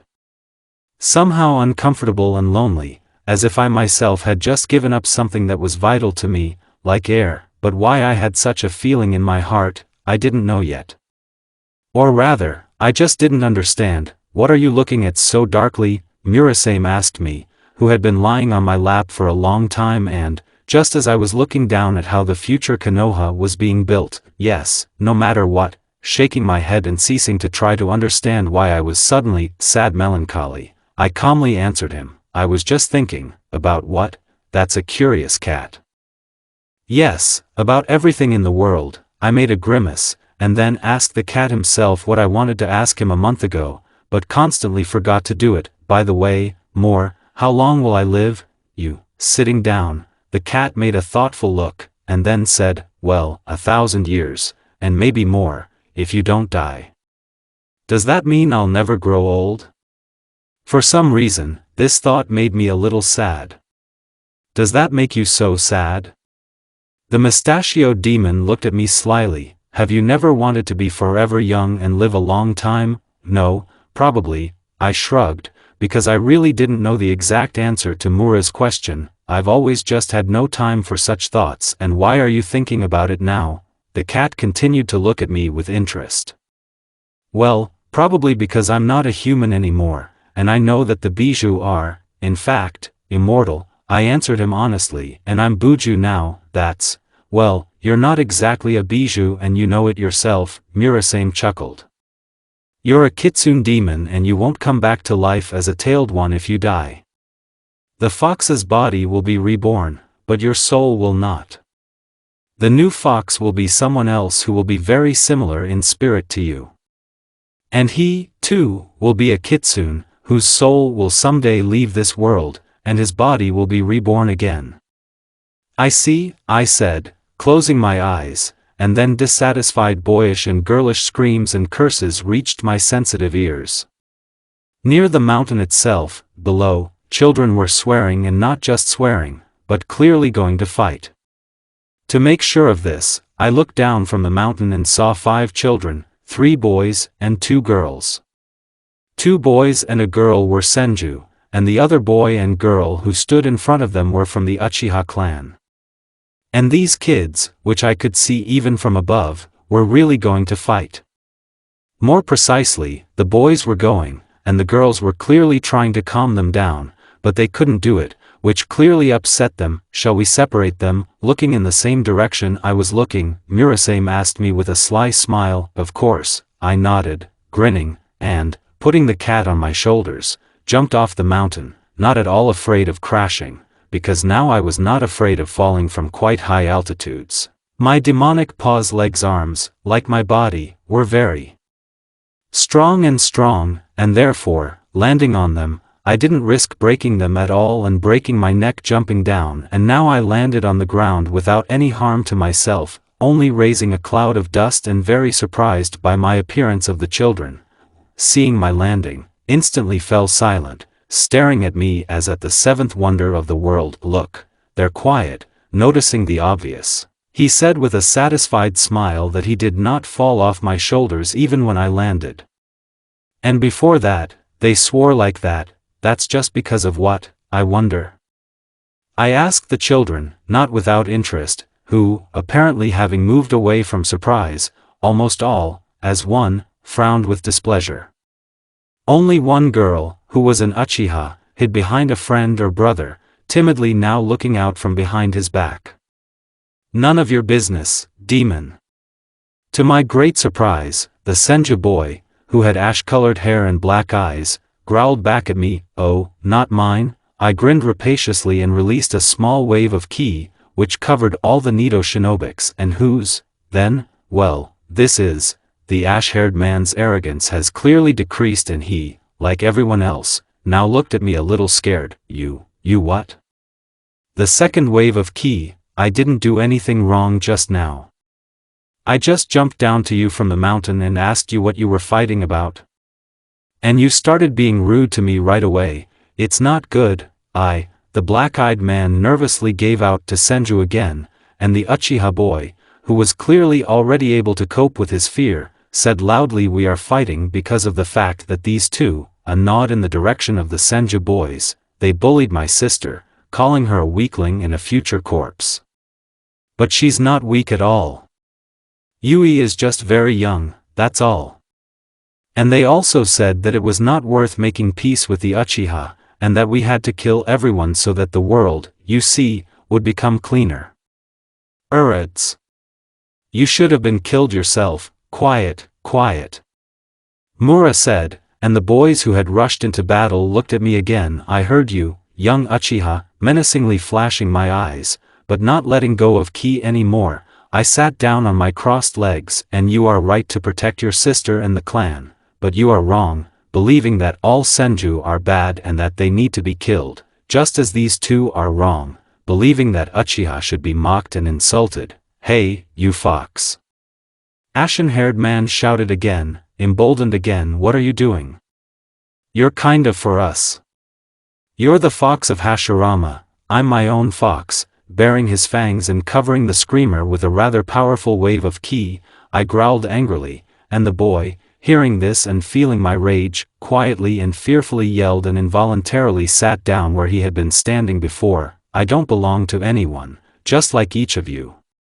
But unlike you, I know that war and bloodshed will not solve anything. That's right. Unexpectedly for me, I was supported by the girl Senju, who had been silently standing aside from the boys of her clan, and now she boldly came up to me and sat down next to me, crossing her legs the same way as me. I told them the same thing, but me, unlike you, they didn't listen. I said that we should all live together and not fight, and they got attached to Yui. After saying this, the girl, who had golden hair and red eyes, sighed heavily, and the boys of her clan seemed to hang their heads in shame. That's right, baby. I smiled at the brave Goldilocks and carefully stroked her head, after which I said, you have to live in peace with each other. Yes, recently Uchiha and Senju were feuding, but now everything has changed. Now you are no longer enemies, now you are allies. And you, children, should cherish this even more than adults, because, after all, the future is ours. Little Yui, who was noticeably younger than the other children, said softly, coming out from behind her brother, but still holding the sleeve of his blue jacket. Yes, that's right, I nodded, smiling at her, after which she, still letting go of the Uchiha boy's clothes, timidly, but still came up to me and climbed into my lap. The future is yours and only you can decide what it will be. Whether you will be at enmity or live together, developing and becoming stronger, it's up to you. But I'll tell you what, peace is much better than war. Happiness is much better than grief. And happy is the one whose relatives do not die in the war. While I was saying this, the boys, all three, like the girls, came up to me and sat down on the grass beside me. And if you, Uchiha and Senju, live together, then you will rarely have to fight with someone. And if you will be with us, yes? She looked into my eyes with her huge black eyes. Yes, I said, laughing softly and stroking the baby on her incredibly curly and black hair, as well as her head, and then, having sat the girl down from my knees and got to my feet, I said, and now, guys, when you, I hope, have understood what I was trying to convey to you, run, put up and play or train together. Yeah, the whole five said in unison and together, no longer grumbling at each other, rushed away from my eyes. But Mura and I were not left alone for a long time after that, and you are a good diplomat. Madara noticed that he came up to me from behind with Hashi, as soon as the children ran away. Or else, I said complacently, turning to him and Senju, I am a diplomat from God, and you don't have a drop of modesty. The girl giggled softly, and the Uchiha grunted in agreement. Modesty? I made a thoughtful face. And what is it? This is something you've never had. The demon cat meowed maliciously from my shoulder, and they didn't give a word to fur rugs. I immediately snapped at him, involuntarily making not only Hashi laugh, but also the almost always imperturbable Madara. Okay, we'll go, there's still a lot to do. the head of the Senju clan said after laughing, "See you later." "Yes," I said, and the two founders of the still unnamed village turned around and walked away from me.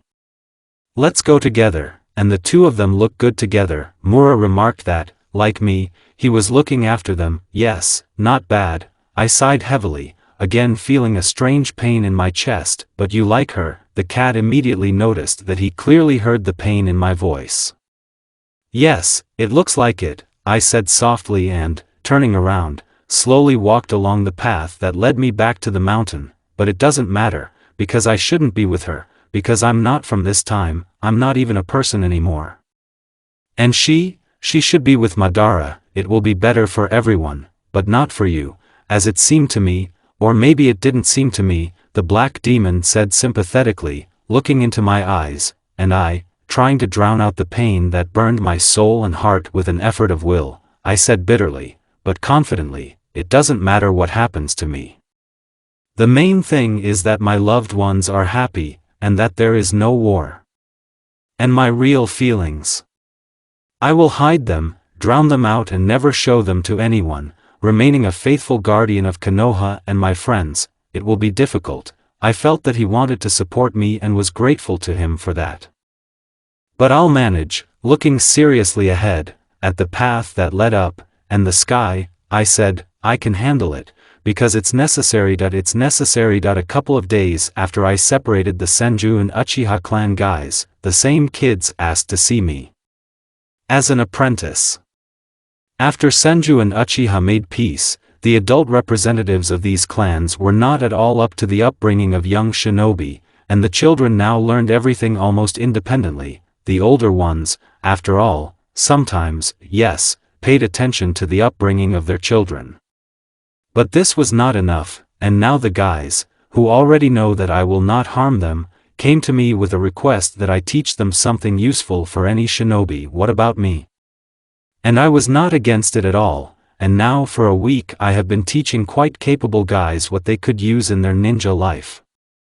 Well, at least this week I taught them to walk well on walls, trees, water without the help of hands, and also pulled them up in taijutsu, throwing iron, and meditation. And even though they all knew how to do it a little, during the war, children grew up quickly, and my oldest ward was only 9, my classes with them in this direction did not become superfluous for them, and today I decided to add another point to their training. Do you know how to create illusory clones? Do you know the technique of reincarnation, and do you know the technique of replacement? When I allowed my students to sit down under a tree to rest, I asked them, standing in front of them, "Yes. Yeah. Well, of course. Yeah." Kirigaya, Tora, Karasu and Akari answered me. "And I don't do illusory clones well," Yui said softly. "Well, that's not so bad." I smiled at her encouragingly. I knew one kid who never managed to create such clones well, but he could create shadow ones in large quantities, so don't hang your nose over trifles, okay? The youngest of my students instantly cheered up. She was only 6, Kara's, her brother, was 9, Kurigaya, brown-haired blue-eyed Senju, 8, Tora, the second boy Senju, who had ash-gray hair and black eyes, 7, and Akari, golden-haired and red-eyed girl Senju, 8. Like Kirigi, well, since you know these techniques, I would like to offer you training in the field of ninjutsu today. Having said that, I took out 20 special leaves from my bosom, with the help of which it was possible to determine which elements are subject to shinobi, and which Hashirama gave me, and we will begin them with the definition of the elements that are subject to you. You're the first, Karasu. The Uchiha boy willingly approached me and, when I explained what he needed to do, obediently fulfilled all my requirements. His elements turned out to be Kato and Suiton, the Akari element turned out to be only Futon, the Tora elements were Suiton and Doton, the Yui elements were Katon and Raiden, and Kirigai had as many as 4 elements, Katon, Futon, Suiton and Doton, which surprised me even a little. At such an early age and 4 elements at once, this has happened very rarely in my memory. Usually, children did not have more than 3 elements under their control, and others, if a person had a predisposition to them, appeared later. What else can I say about this? Only one thing. Kuragaya was very gifted, and I immediately realized that a pretty strong shinobi would grow out of him. Especially under my supervision. And what are your elements, sensei?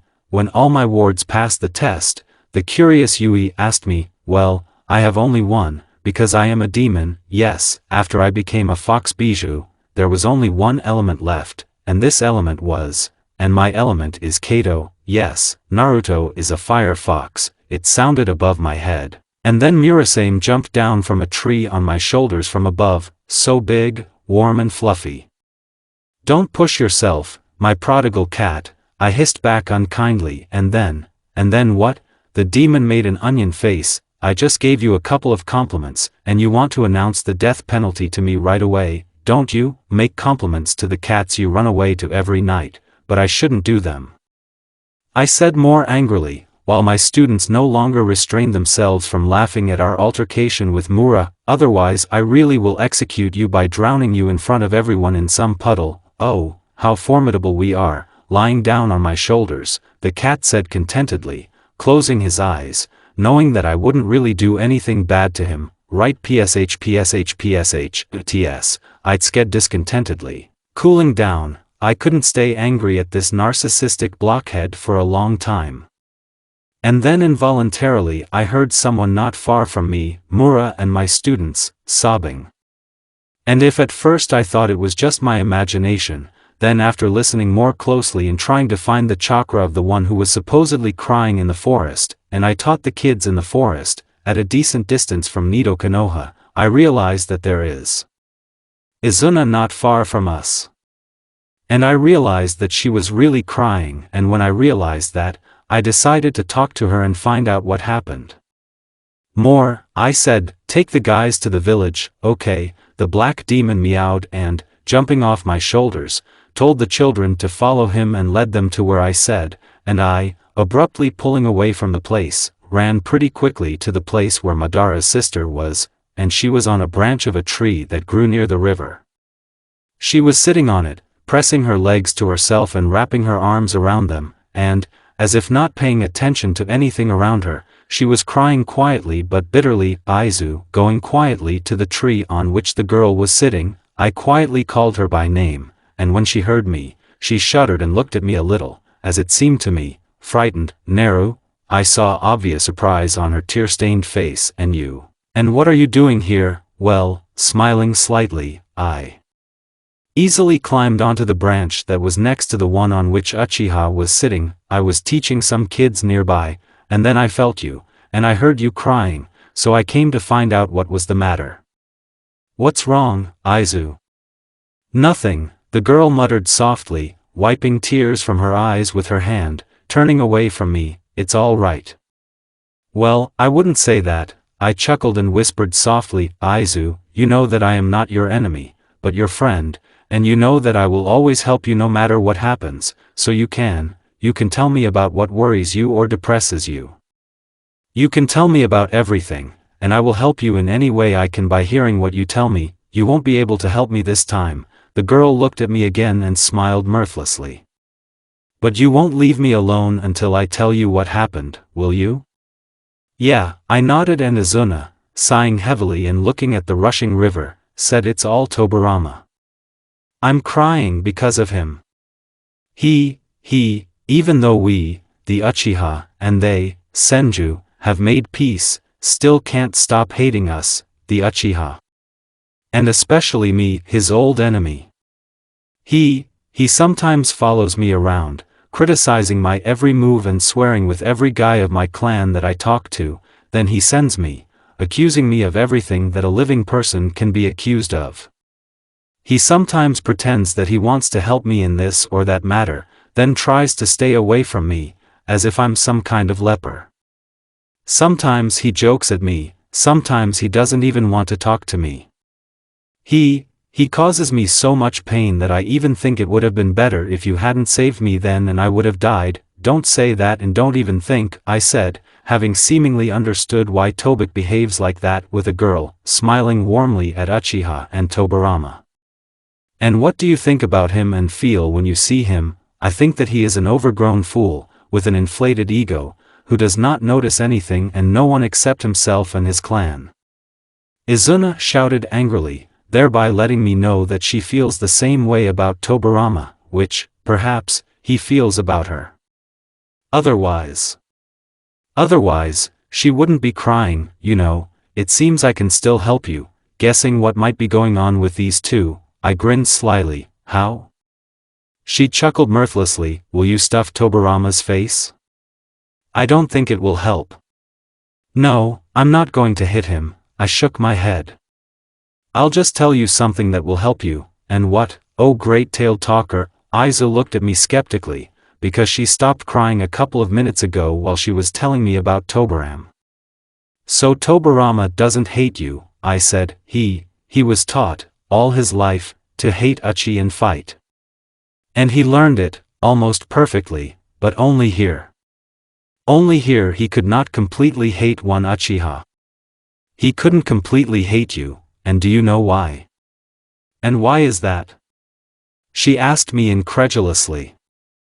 Yes, because he liked you, Aizu, I said to Uchiha, smiling broadly, liked, perhaps, for a very, very long time, and therefore he could not hate you, and now that the need to hate Uchi has disappeared, he is trying to get closer to you, but no one taught him to show his warm feelings, and therefore he does not know what to do, to show you how much he cares about you and how much he needs you.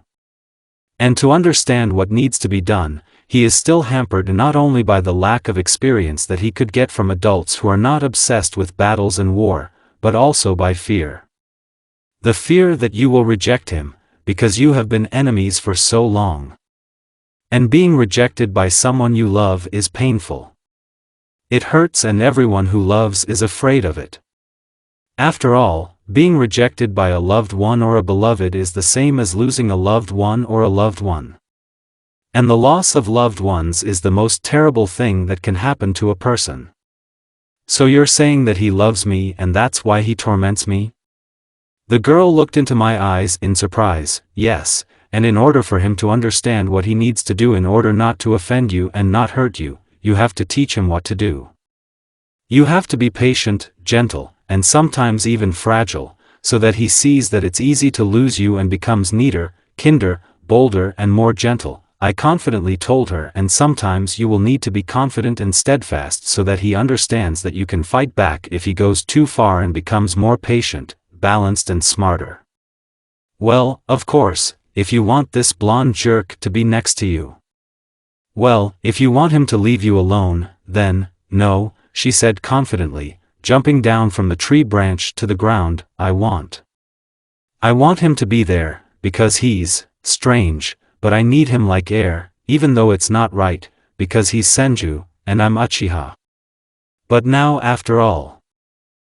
that we're not enemies anymore, we can be together, right? Yes, I nodded to her, smiling warmly again. Well, then I have to. I just have to teach this jerk to show something else besides hatred, she said, clenching her fists, even more confidently, and looking at me, said with a smile, thank you for telling me what to do, and having said that, she quickly sped off towards the village, and I, sadly looking after her, thought that I was much weaker than this girl. She's ready. I'm ready to fight for my happiness, and I just refuse the one I love. I refuse, and every day it becomes more unbearable for me when I see her. Everything is unbearable when she is around.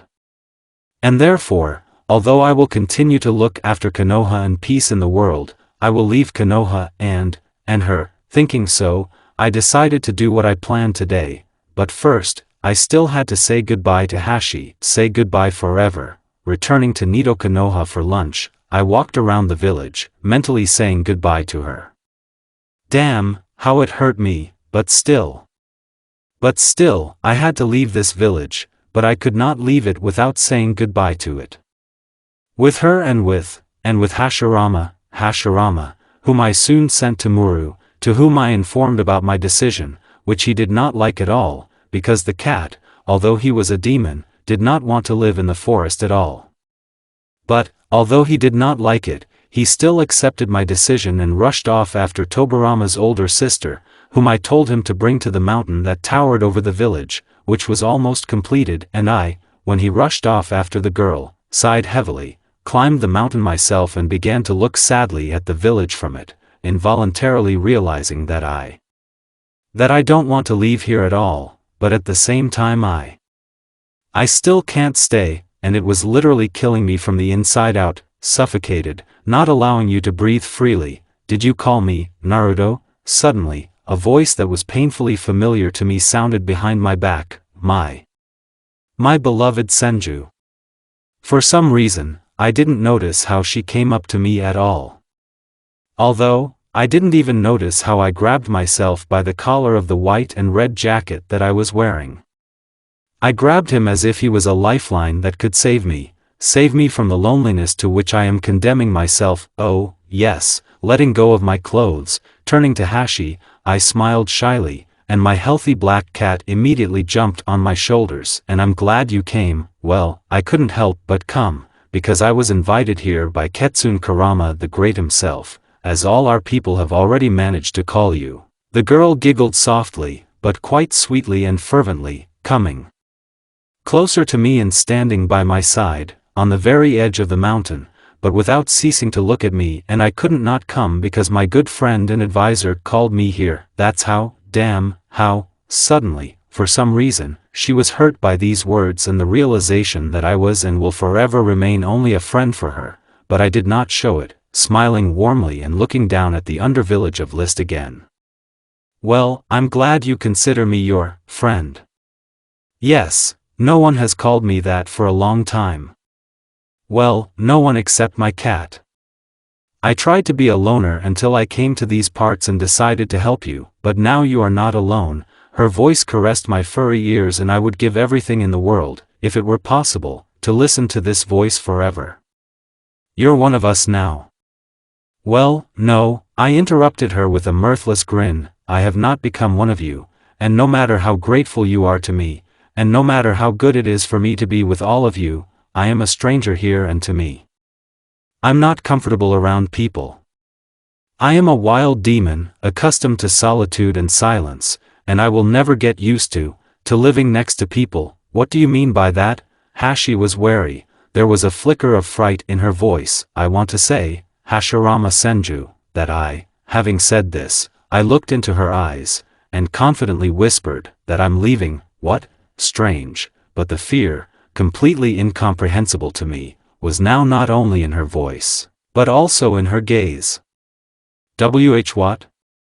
I'm leaving. It will be better for everyone, believe me. My own voice trembled, because I didn't believe myself, but I kept talking. I am a demon, and a demon does not belong, so will everyone be better off or just you? Slightly tilting her head forward, because of which her bangs hid her eyes, Hashirama asked me quietly and, as it seemed to me, bitterly, you're us.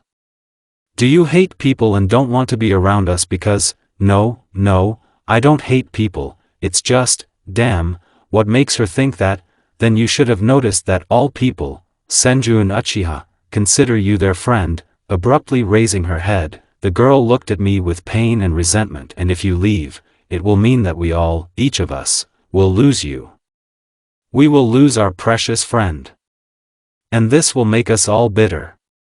It's going to hurt us. Naruto, having said so, or rather shouted it, she suddenly, quite unexpectedly for me, came up to me and hugged me from the front, burying her nose in my jacket and only then whispering, it's going to hurt me. And because she sobbed, which completely shocked me. And that's why I'm asking you, stay here with us. Stay here with me. No, I could no longer say that I would leave, and I simply could not even leave in silence, and therefore, smiling slightly and with care, not caring at all that someone might see us, hugging the girl in response, I said, well, I'll stay. I'm not leaving. I'm not leaving now, after all. no matter how much I would like it, I just can't do it. After Hashi persuaded me to stay, a week passed, and all this week the head of the Senju clan, literally, Shadow, followed me everywhere, as if afraid that I would still leave. And if she had some important business during which she could not keep track of me, then she no longer trailed me around, but dragged me along with her, keeping me near her under various pretexts, which, to be honest, was, in my opinion, both funny and dreary. For me at the same time. But I endured, because I liked being around Hashi. After all, I really fell in love with her. But today Hashirama gave me some time alone, not chasing me from the very morning and dragging me everywhere with her, and now I was walking around Nido Konoha all alone, although I continued to think about her, so inaccessible to me and at the same time so close, Hashirama. I didn't know what she really felt about me, whether she considered me just a friend or whether I meant something more to her, and this tormented me from the inside, but I endured, and just enjoyed at least the fact that she was often with me.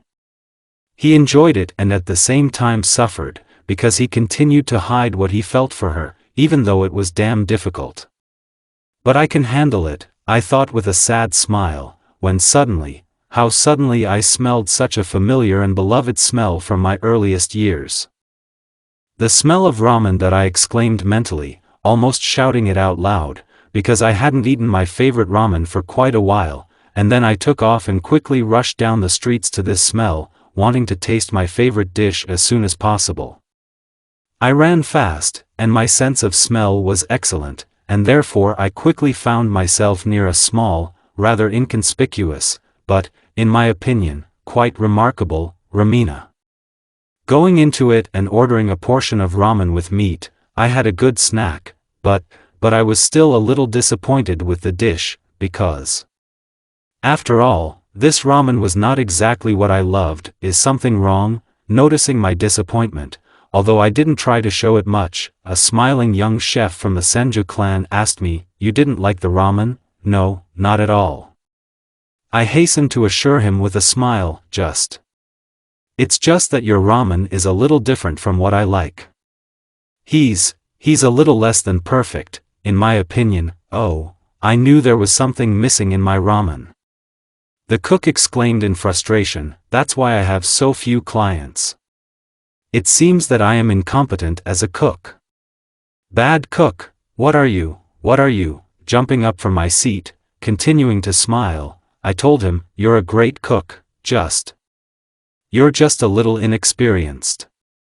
But I can tell you how to make your ramen better, and at the same time I will give you customers." "Really?" The guy stared at me hopefully with his bright blue eyes. "Yeah," I nodded and went to the kitchen of ramen together with Nachi, that was the cook's name, where I showed him and told him what I knew about cooking ramen. Yes, the lessons of old Tucci were not in vain for me. Nachi was extremely attentive, listening to me and repeating everything I did, and in the end he managed to cook a pretty delicious ramen, which was almost the same as Tucci-san cooked in his ramen. "Well, as I promised, I helped make your ramen better." After eating heartily, I said to my new friend with a smile, "And the clients?" He started up, "You promised that you would also give me new clients." "And your new clients are also on the way," I grinned, feeling the approach of two of my great acquaintances, Naruto. Hashi was the first to burst into the ramen room. "There you are." "Yes, I'm here." "Why?" "I don't care," I said, while Nachi bowed in a respectful bow. "Yes, nothing," the girl exclaimed, and then exhaled with relief, as if a mountain had been lifted from her shoulders. "Yes, nothing." Madara glued her, going in with Mura, who was lying on his shoulders, into the ramen room after her. "It's just that Hashi wanted to invite you for a walk with us. We had free time. But after finding only your cat, she couldn't find you in the places where you usually go, and therefore panicked. Oh, our chicken has left us, and combed almost our entire village, dragging me by myself. And here we are, going for a walk. Haven't you been out yet?" I asked him sarcastically, trying very hard not to laugh, and Hashi, blushing like a cancer, crossed her arms over her chest, pouted, pointedly offended. "A walk is a rest, and sports exercises are not a rest," sitting down next to me. Uchiha sighed heavily, and running all over the village in search of a fox is a sports exercise. So, are you coming with us?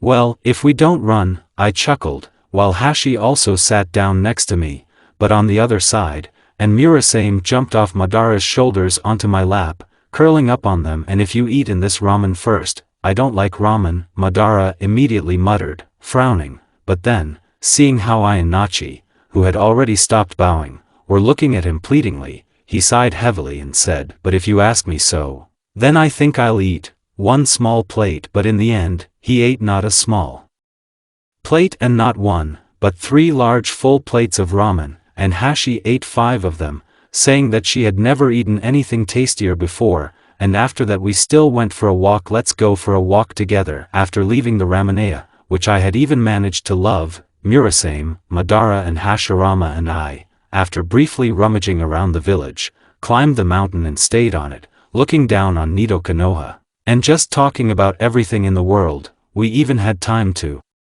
discuss the weather, when suddenly Hashi asked Madara, me and the cat guys, what should we call the village?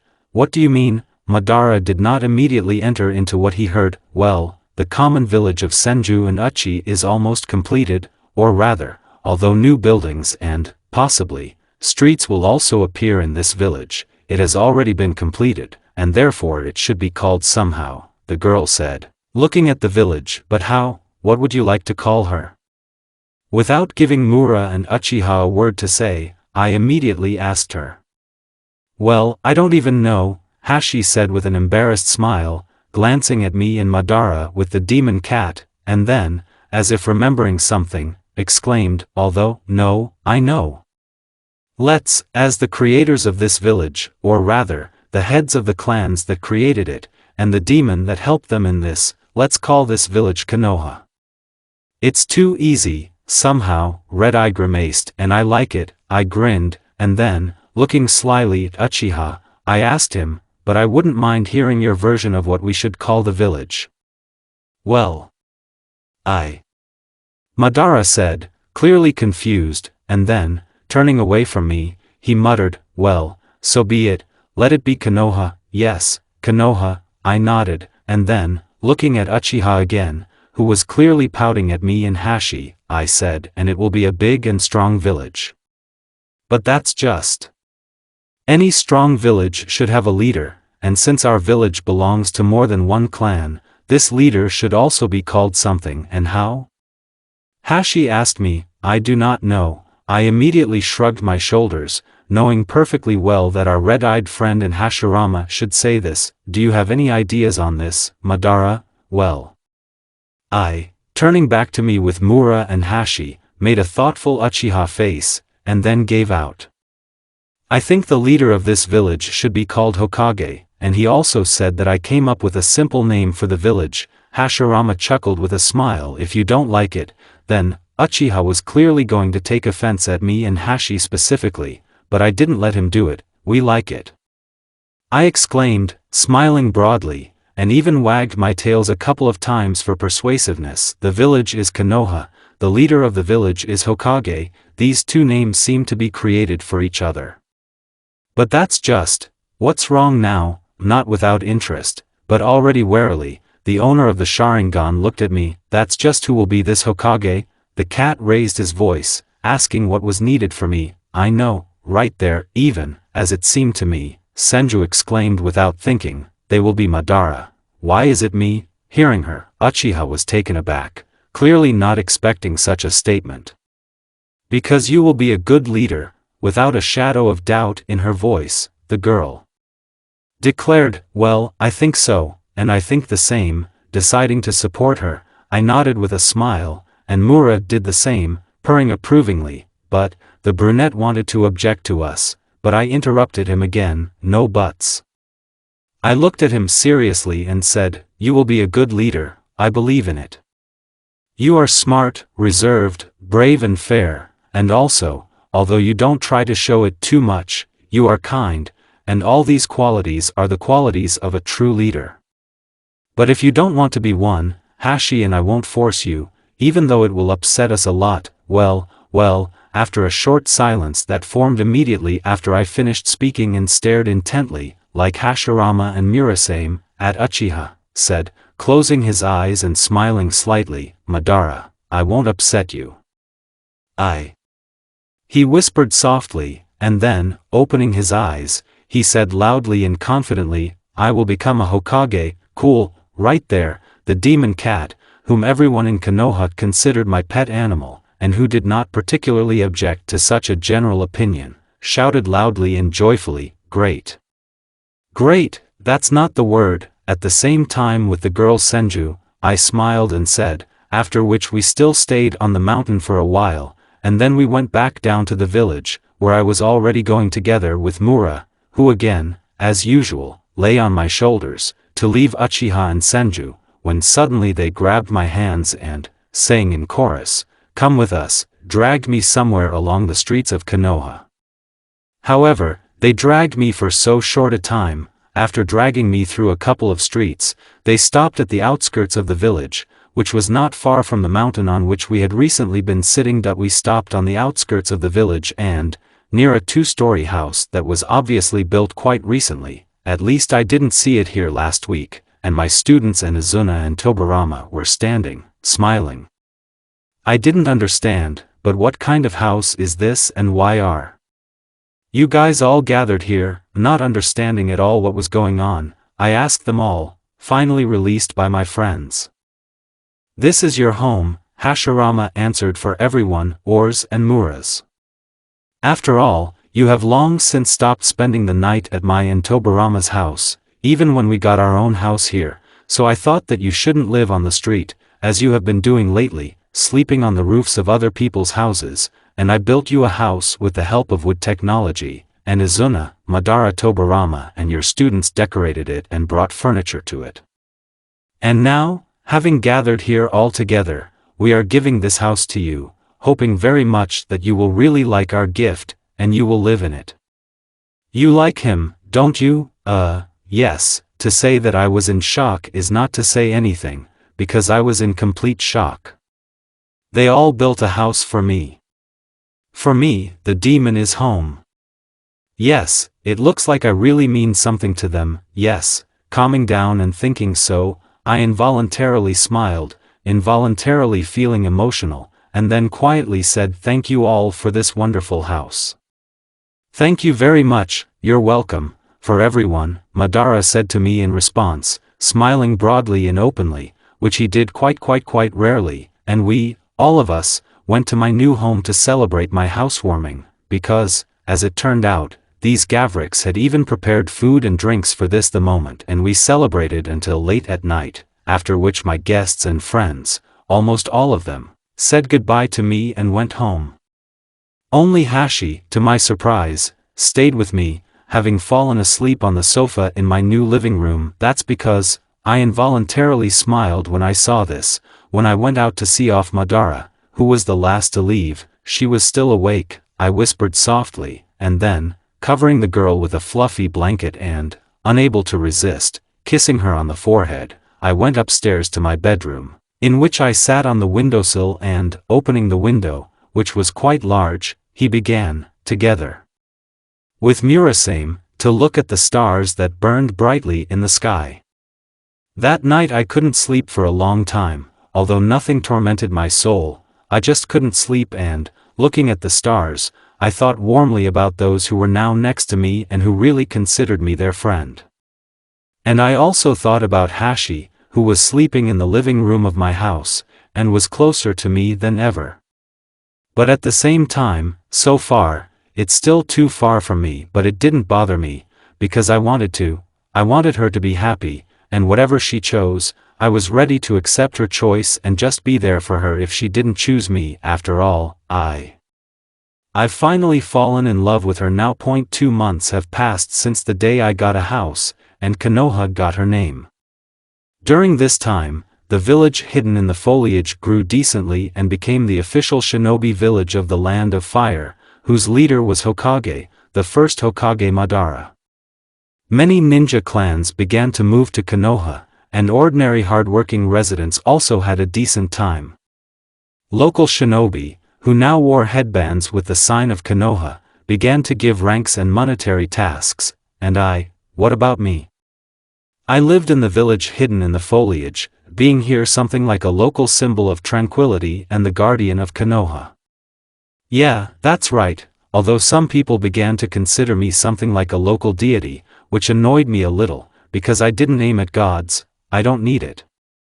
I am a simple humble fox, still hiding who I really am. I sighed heavily, looking at the sky, sprawled on the roof of the ramen-nacha, which became quite a popular institution, because it was often visited by me, Hokage, his sister, the right hand of Hokage has harem Senju and her brother. What are you talking about? Murasame immediately asked me that he had been lying calmly on my stomach and even seemed to be dozing. Yes, so, I thought that I was just a lying demon who did not want to entrust one of his secrets to anyone, even his friends. I answered him, closing my eyes. You mean that you still haven't told anyone that you're a nine-tailed? The demon cat drawled lazily, yawning. Does it really bother you that much? Well, not that it bothers. Looking again at the gray clouds that were slowly creeping across the sky, merging into one big one, I said uncertainly, it's just that I've been feeling a little uneasy lately, so I'm trying to figure out what's wrong. I'll tell you what's wrong, Mura meowed.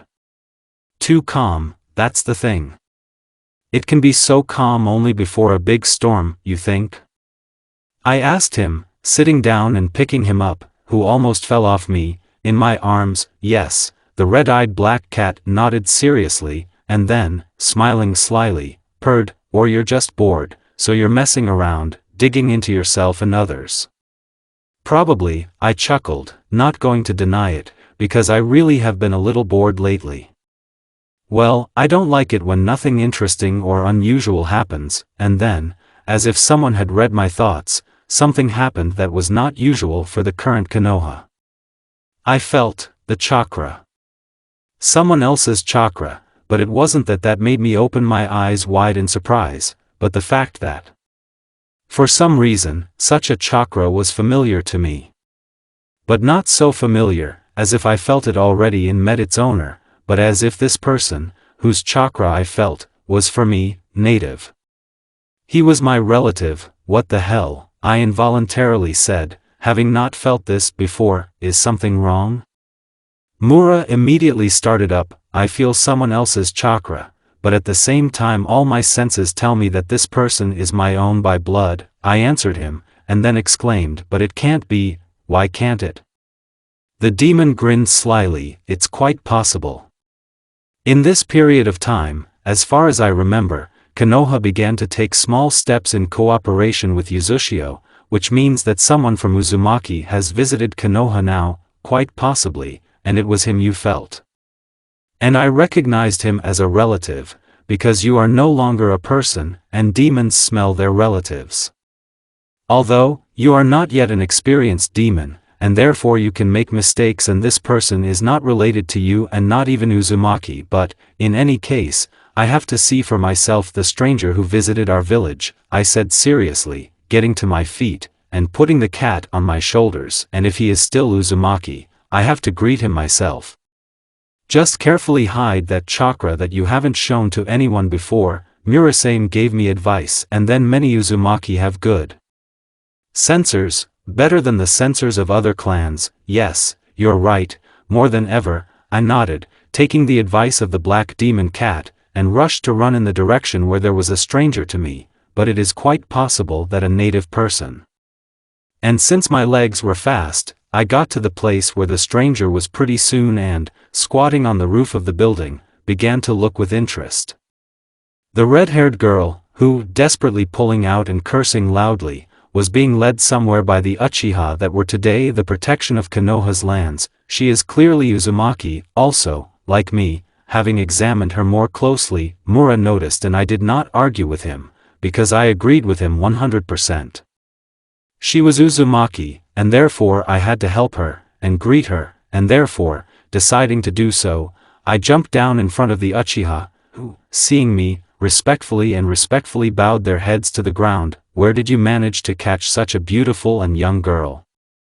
I asked them, at the same time also complimenting the red-eyed girl. Not far from Konoha, Kurama-san, the Uchiha who was closest to me and was clearly the leader of the squad, answered me. She was snooping around and obviously sniffing around, and that's why we detained her to find out her goals. Well, I'm sure it's Kunoichi who is looking at me now as an enemy, because she clearly realized that I'm not a person. I wasn't going to do anything wrong, I said, smiling sweetly at the girl and Uchiha, who was really looking at me, wagging her tail slightly, and then asked Uzumaki, not even hoping to get an answer, but knowing that it is necessary, isn't that right? I'm not going to talk to a demon about what I was going to do, she literally spat out, but it only amused me. Well, what about the local leader? I asked her, laughing softly. With him, yes, she nodded gravely. Well, then I'll take you to him myself, I said, after telling the Uchiha to let the girl go and go back to their business, and when they unquestioningly executed my order, I said, without ceasing to smile. And don't even think about running away from me. I am a demon, and therefore I will quickly catch up with you, if anything happens, and I will easily find you if you suddenly want to hide from me. I understand that perfectly well myself, and that's why I didn't even think about running away from you, she muttered, and then chuckled impudently. Well, I hardly thought about it. After that, I, who had stopped smiling, and my ward went towards the Hokage residence, which was built quite recently, but which Madara, periodically flooded with important papers, almost never left, but he did not complain about his position. It seems that he even liked to dig into the documents while I and Uzumaki, who did not tell me her name, were walking towards the residence. She tirelessly turned her head in all directions, looking with interest at everything that came in our way, and, noticing this, Mura told me that she was some kind of terribly curious. There is nothing unusual in this, my friend, I said with an important air. All Uzumaki are terribly curious by nature. Hey, how do you know that I'm Uzumaki? The girl immediately broke into our conversation. I've seen people of your clan and even knew a couple of Uzumaki, so I know how to distinguish you from the rest of the shinobi. I chuckled back at her, smiling slightly, and, if you want, we'll talk about it again sometime, but for now. In the meantime, we need to interrupt the conversation about this, because we have come to a place where the Hokage is probably already waiting for you, who has probably already been informed about you. Having said this, I was the first to enter the residence and quickly proceeded to the Hokage's office, near which I stopped, opened the door and let the girl into the office first, entering it following her, exclaiming at the same time, "Hey, Madara, receive guests." Oh, Naru, distracted from some document that he had been reading enthusiastically. I told you he liked it. He looked at me and the Uchiha girl. You finally brought her. As I thought, you've already been informed about her, I chuckled, unceremoniously landing on the table where he was sitting. And how else? He grinned, shrugging his shoulders, and then looked seriously at Red Eye and asked her, "And so, who are you?"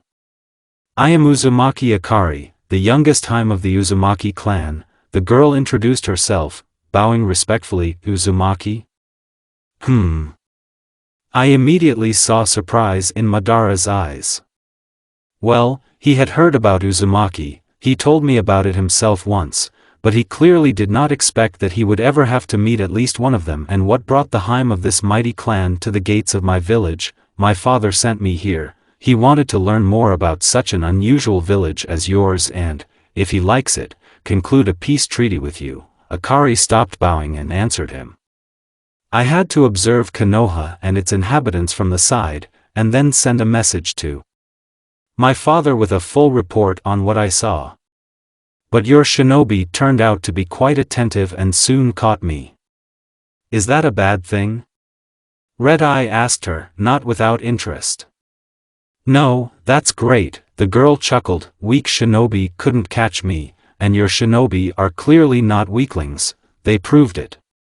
And the people of your village do not kill all the strangers indiscriminately that appear near Konoha, which is also only a plus in their and your favor. And I hope that I am not a prisoner here and will now be able to study Konoha from the inside. Will you let me do this, Hokage-sama?" yes, Uchiha grinned, and I, Uchiha Madara, will give you a tour of my village myself, if you don't mind, I'm just in favor. The girl smiled slightly and they left the Hokage's office, and Mura and I did the same, but only we left through the window, not wanting to disturb these two. And in the evening of the same day, Akari sent a message to her father with a hawk, and the next morning she already received an answer from him. Uzashikage wanted to conclude a peace treaty with Konoha and therefore headed here, and Konoha began to prepare to meet the guests. Arriving in Konoha, a week after the appearance of Akari Leaf in the village, Uzashikage and his entourage stayed with us for 3 days, during which he and Madara agreed on something. They agreed that peace between their villages would be concluded through the marriage of Hokage to one of the daughters of Uzashikage. And although Akari and Mito's father insisted at first that Madara become the husband of his eldest daughter, Uchiha did not want this, persuading Kage Uzushio to let him choose his wife himself, and Uzashikage, leaving Konoha, left both his daughters in the village hidden in the foliage for a month so that it would be easier for Uchiha to choose the one that he will marry himself. The girls who remained in Konoha showed their difficult character from the very first days. Akari almost killed Madara. It was his own fault. It was no good to enter her room without knocking when the girl was changing clothes, and Mito began to educate Harem and Izuna, imposing her fighting beliefs on them. Guys, beat, at all, roar, demons, drive, and chase me with Murasame, and trying to pull our ears and tails, which is why I and the cat often began to disappear into the woods, hiding there from this boy-woman. After a week of their stay in Konoha, these two scarlet demonesses, as all the residents of the village of List called Uzumakak, generally threw out something that almost caused the whole village to hang. They had a bachelorette party. And it's fine if they got drunk alone, but they also got Hashirama, Izuna and several other kunoichi of different clans drunk.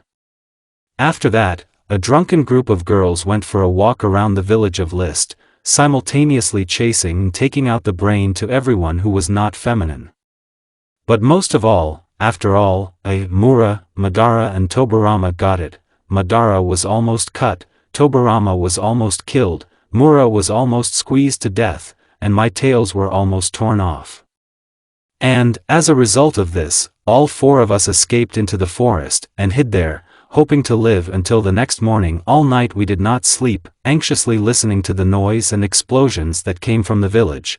But Konoha, fortunately for us, survived that day and that night. However, the Uzumaki clearly did not become calmer. Their next trick was their attempt to create a lake in the center of Konoha, the result of which was a flood. Konoha was almost washed away, but our village has survived that too. But the Uzumaki did not become calmer either. The next time they almost burned the whole forest, which is why, after, Hashi had to restore the affected part of the vegetation, and Konoha almost didn't suffer because of this. That's just the Uzumaki did not become calmer. Their last trick, which finally exasperated our patient Hokage, was their attempt to cook a pie, as a result of which the house of Hashirama and Tobirama, in which the Uzumaki also temporarily lived, was blown up along with the pie. That's when Uchiha scolded them as schoolgirls. He yelled loudly, swore profoundly, even I got a chill, and even said that if the Uzumaki did not stop destroying his village, then he would not become the husband of any of them. And, to my surprise, the girls became calmer after that. True, they did not stop doing small pranks, but it was already tolerable. Even the girls did not bother me and Mura so often now, and I began to feel much calmer with him in the village, becoming less likely to hide in the woods. And on the last day of the month that Madara was given to choose a bride for herself, Mito suddenly, quite unexpectedly for me, invited me for a walk in the forest with her, which intrigued me and I agreed, taking Mura with me. And at first everything was fine. We talked with the girl about Konoha, the weather, and even discussed Madara. But then, as soon as we reached the river and were quite far from Konoha, Mito suddenly stopped and looked at me seriously, said Kurama-san. And I know who you are. Hearing this, I shuddered, but, thinking that I had heard, I asked her what. I know who you are. the girl repeated, saying it louder, You're not a simple forest demon, you're a bijou. The strongest of the 9. Nine-tailed fox, Kyubi no Yoko, how did you understand that? Without denying it, I asked the girl quietly. I'm a censor and I'm the best in my clan at that, she told me. I immediately realized who you were, but I didn't pay much attention to it, thinking at first that everyone in the village knew who you were, but then I found out that this was not the case. And now you're going to tell everyone who I am? I asked, frowning. No, I raised my right eyebrow in surprise. After all, you are not hurting anyone yet. You just live, like everyone else. And, perhaps, you yourself, someday, will reveal your secret, and I will keep your secret until that moment. But what? Murasame meowed from my shoulder. But in return, I want to see the true appearance of Kyubi. Mito smiled at me and the cat. I have always dreamed of seeing a live bijou, and therefore I hope now that you, Kurama, will not refuse me this request of mine. But only if you really keep my secret, I said. I will do it, the word of the harem of the Uzumaki clan. She nodded, and I, picking her up in my arms and smartly running away with her and Mura even further from Konoha, let the girl go, giving her the demon cat, and assumed my true form. Well? Having done this, I smiled broadly and quite amiably, showing my impressive fangs. You look amazing, Uzumaki breathed admiringly, looking up at me. I didn't think you were so huge. Well, unlike the 10-tailed one, I'm still a little small, I chuckled, after assuming my more or less human appearance. Are you happy? Quite, the girl grinned, and when she returned my black cat to my shoulders, we went back to the village. More precisely, I ran back, carrying the girl in my arms again, and only when we crossed the river, I lowered her to the ground and we really went. And when we came to Konoha, the first person we met was Hashi. When she saw me and Mito coming out of the forest together, she looked at me strangely, as if lost, and asked what were you doing in the forest. We were walking, the red-haired harem answered her cheerfully. Alone, as it seemed to me, Senju exclaimed, a little scared and doomed. No, they were with me, Murasame said, and that's it. Some strange aura, very similar to the aura of fear, began to hover around Hashirama. Yes, why? Apparently, the brown-haired woman's questions have already begun to annoy Mito. Yes, nothing, embarrassed, but somehow at the same time a little broken, smiled Hashi. I was just wondering. But now I see that I'm a bit of a nuisance to the two of you and you need to be alone, except for Murasame. Nothing like that, Hashi, suddenly starting to understand why the senior head of the Senju clan behaves so strangely. I tried to convince her, you're not bothering us, and we don't need. No. The brown-eyed girl backed away and waved her hands. No need, Naru. I understand everything and I'm leaving. Enjoy your time. Exclaiming this, she disappeared from our sight, quickly running away. What's the matter with her? Mito looked at me questioningly. She seemed to think that you and I had a date in the woods, I said glumly. CSR, well, then we need to explain to her that this is not so. Uzumaki exclaimed. It's not worth it, I said. She will then finally make sure that we have become a couple, and I don't want that. You like her, red-hair guessed. That's right, I didn't deny, but we can't be together. How do you know that? Suddenly the girl jumped up. What makes you think that? Well, she's a person, and I tried to explain to her, but Uzumaki interrupted me. So what? She exclaimed. Does it make any difference? Demon or human, we are not much different. And therefore, what difference does it make who to love? The main thing is to love, and that's it. Yes, if only everything in life was as simple as in words. I sighed heavily, but in life everything is not so simple. I guess you're right, Mito chuckled, but then she exclaimed, but I don't refuse my words either. Listen to me and talk to Hashi about it. Well, probably someday, I will do that. I smiled slightly at Uzumaki, although I understood that what I said was unlikely to happen, but not now. But you do it anyway. Princess Yuzashio looked at me seriously and we parted in different directions. Mura and I went home, and she went to look for her sister. That evening, Hashi did not come to spend the night with me, as she always did before, and I was somehow lonely in my big house that night. But I didn't go to Senju to explain everything to her and just talk. She had to figure everything out for herself and decide whether to be with me, too, by herself, and I hoped she would make the right decision. A month ago in Konoha there was a wedding of Madara and Akari. Uchiha still chose the youngest of the sisters princesses Uzumaki as his wife. But I was not present at that wedding. I made peace with Tsuchikage on the same day that I came to Konoha on behalf of Hokage. And even though the leader of the young village of Stone was dissatisfied with the fact that a demon negotiated peace with him, he still signed a peace agreement, because that's what he came for. And after that day, nothing more interesting happened and I began to have a bad feeling again. Like a brain-eating bird, the same thought, something is wrong, was pounding in my brain, not even letting me sleep peacefully anymore. But despite this damned bad feeling, nothing bad, at least in Konoha and around it, it did not happen, but this foreboding was in no hurry to let me go, which made me quite irritable and could get angry even over a trifle.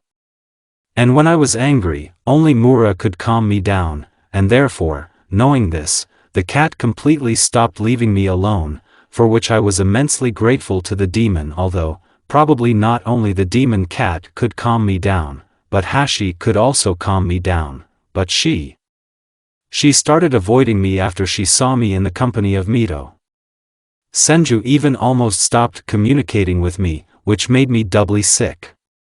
Soon I began to break down even on Murasame, for which I strongly reproached myself afterwards, and to see an enemy in everyone who came to Konoha, even if I knew these people. Slowly but surely, a bad feeling turned into banal paranoia, evil and intemperance, into a stupid hatred for everything and everyone that surrounded me, and I could only escape from all this in the forest. Strangely, near the river, all this let me go for a while, and soon I almost stopped leaving the oak that was near the river, and on which I was holed up, when it became absolutely unbearable for me and I began to suspect and fear even those people whom I considered my friends.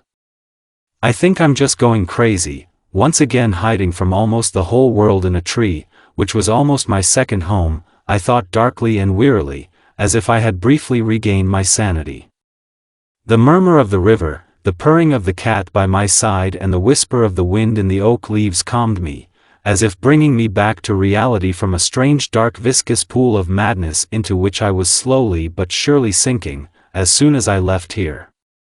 And here and now everything seemed so peaceful to me that I even allowed myself to relax and take a nap. Recently I managed to sleep only here, but, fortunately, I probably did not have time to fall asleep. The dream flew off me when suddenly, not so far away from me, I felt a strange, but quite familiar to me, chakra, the Biju chakra of the two-tailed Matatabi, as well as a completely unfamiliar chakra that clearly belonged to the person in whom Matatabi was sealed. Why did I think that way?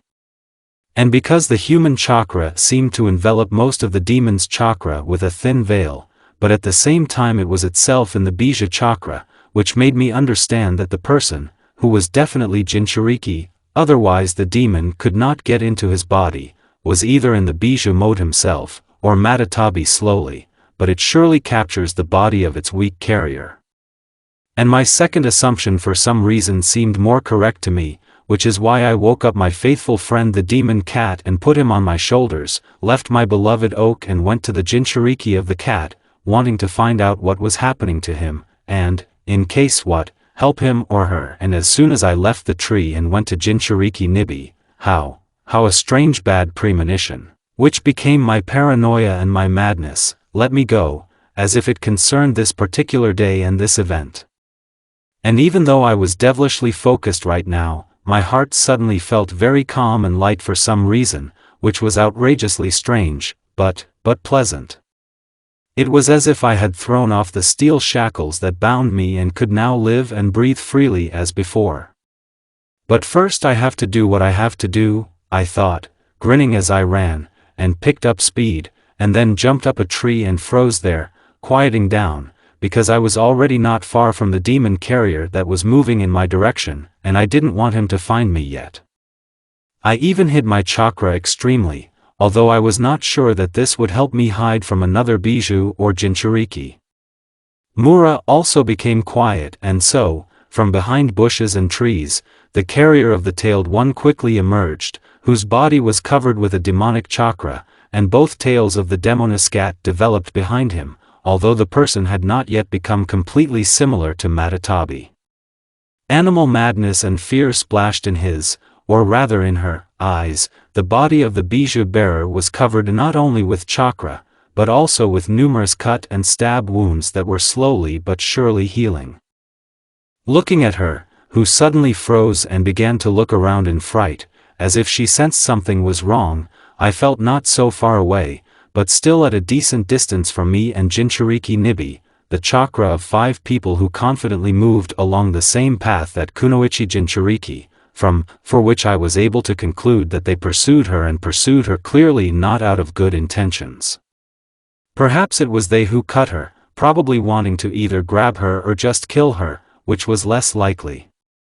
Jinchuriki are hunted for the most part because of Bijou, and Bijou will die if it is in the body of a Jinchuriki who is killed, and even though the Jinchuriki girl felt it, I could see it in her eyes, her fears growing stronger, the approach of enemies. She no longer began to run away, because she was terribly tired, which was also evident from her.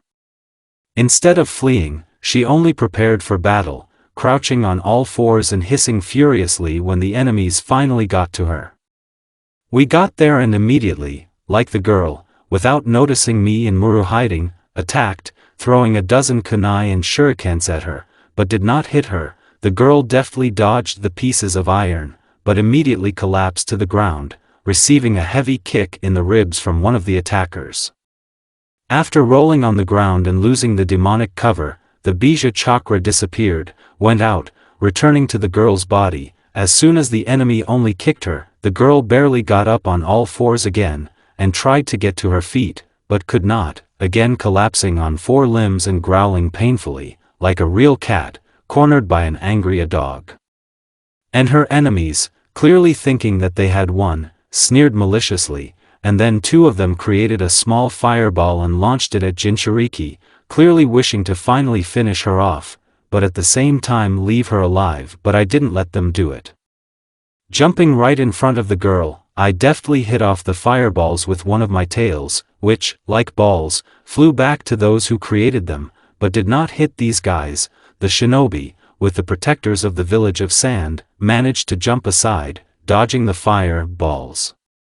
Jumping back, they did not say a word, only one of them swore dirty, but I did not take this into account, and then attacked again, but not the girl, but me. But soon they regretted it very much when 2 of them burned in my fox fire, and I tore another one in half with their claws.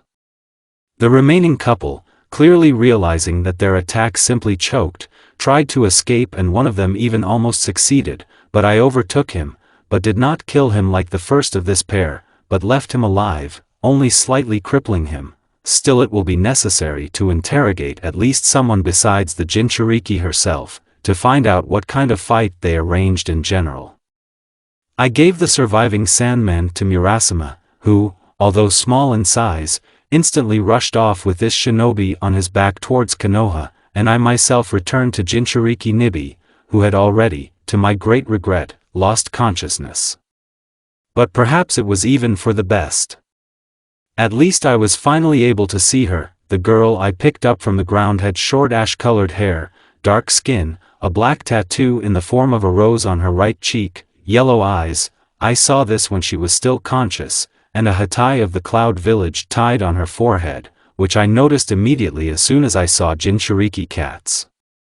And also, this Bijinotea stranger was outrageously light and petite, although not particularly thin, which led me to think that she was still quite a child, although she already looked like a real girl, and she is a Jinchuriki, and the Jinchuriki of her village were supposed to protect the Leaguers like the apple of her eye, but she fought off the enemies alone, which is why I could assume that she was either betrayed by her own, or her defenders were simply killed.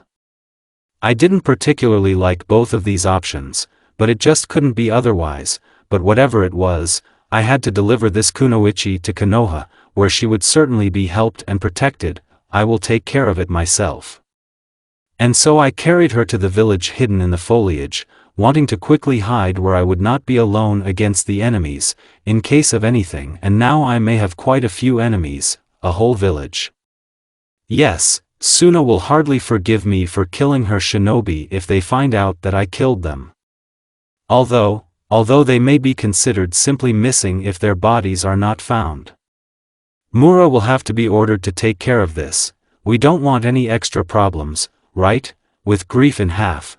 But soon after I saved Jinchuriki Nibi, we returned the girl to her village.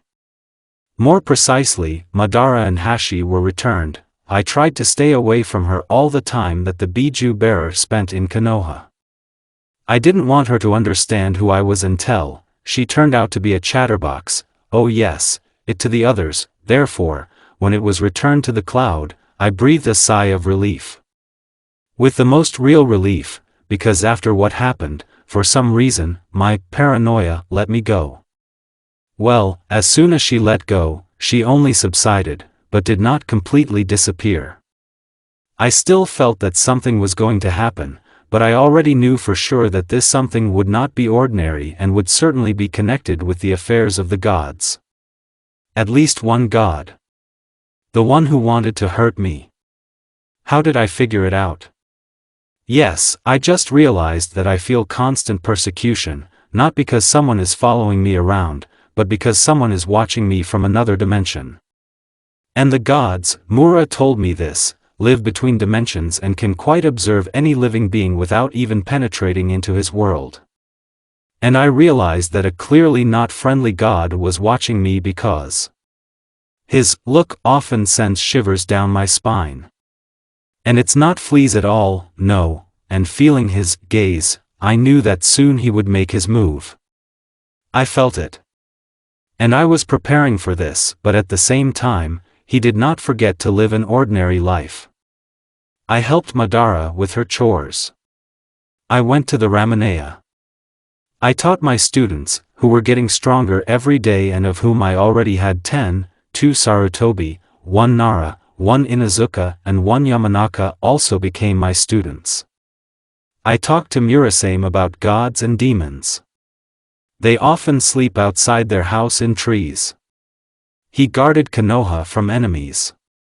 Helped Tobik in his relationship with Izuna, again portrayed a psychologist, yeah. And I tried to spend more time with Hashi, but she continued to avoid me as before, which upset me. Hashi.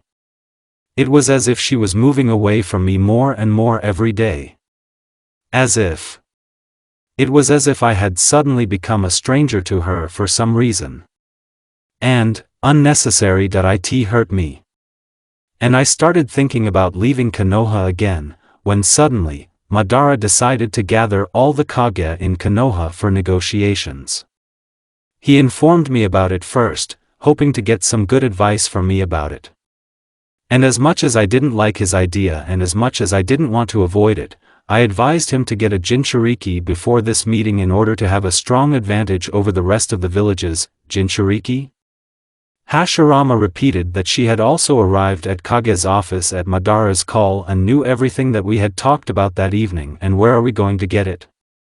We don't even have a bijou, yes, and it's stupid to look for a free demon somewhere now. They've all been caught by shinobi who know the price of power, Uchiha said gloomily, and then I sighed heavily and exchanged glances with Mura, who was sitting on my right shoulder, still decided to do what I should have done a very long time ago.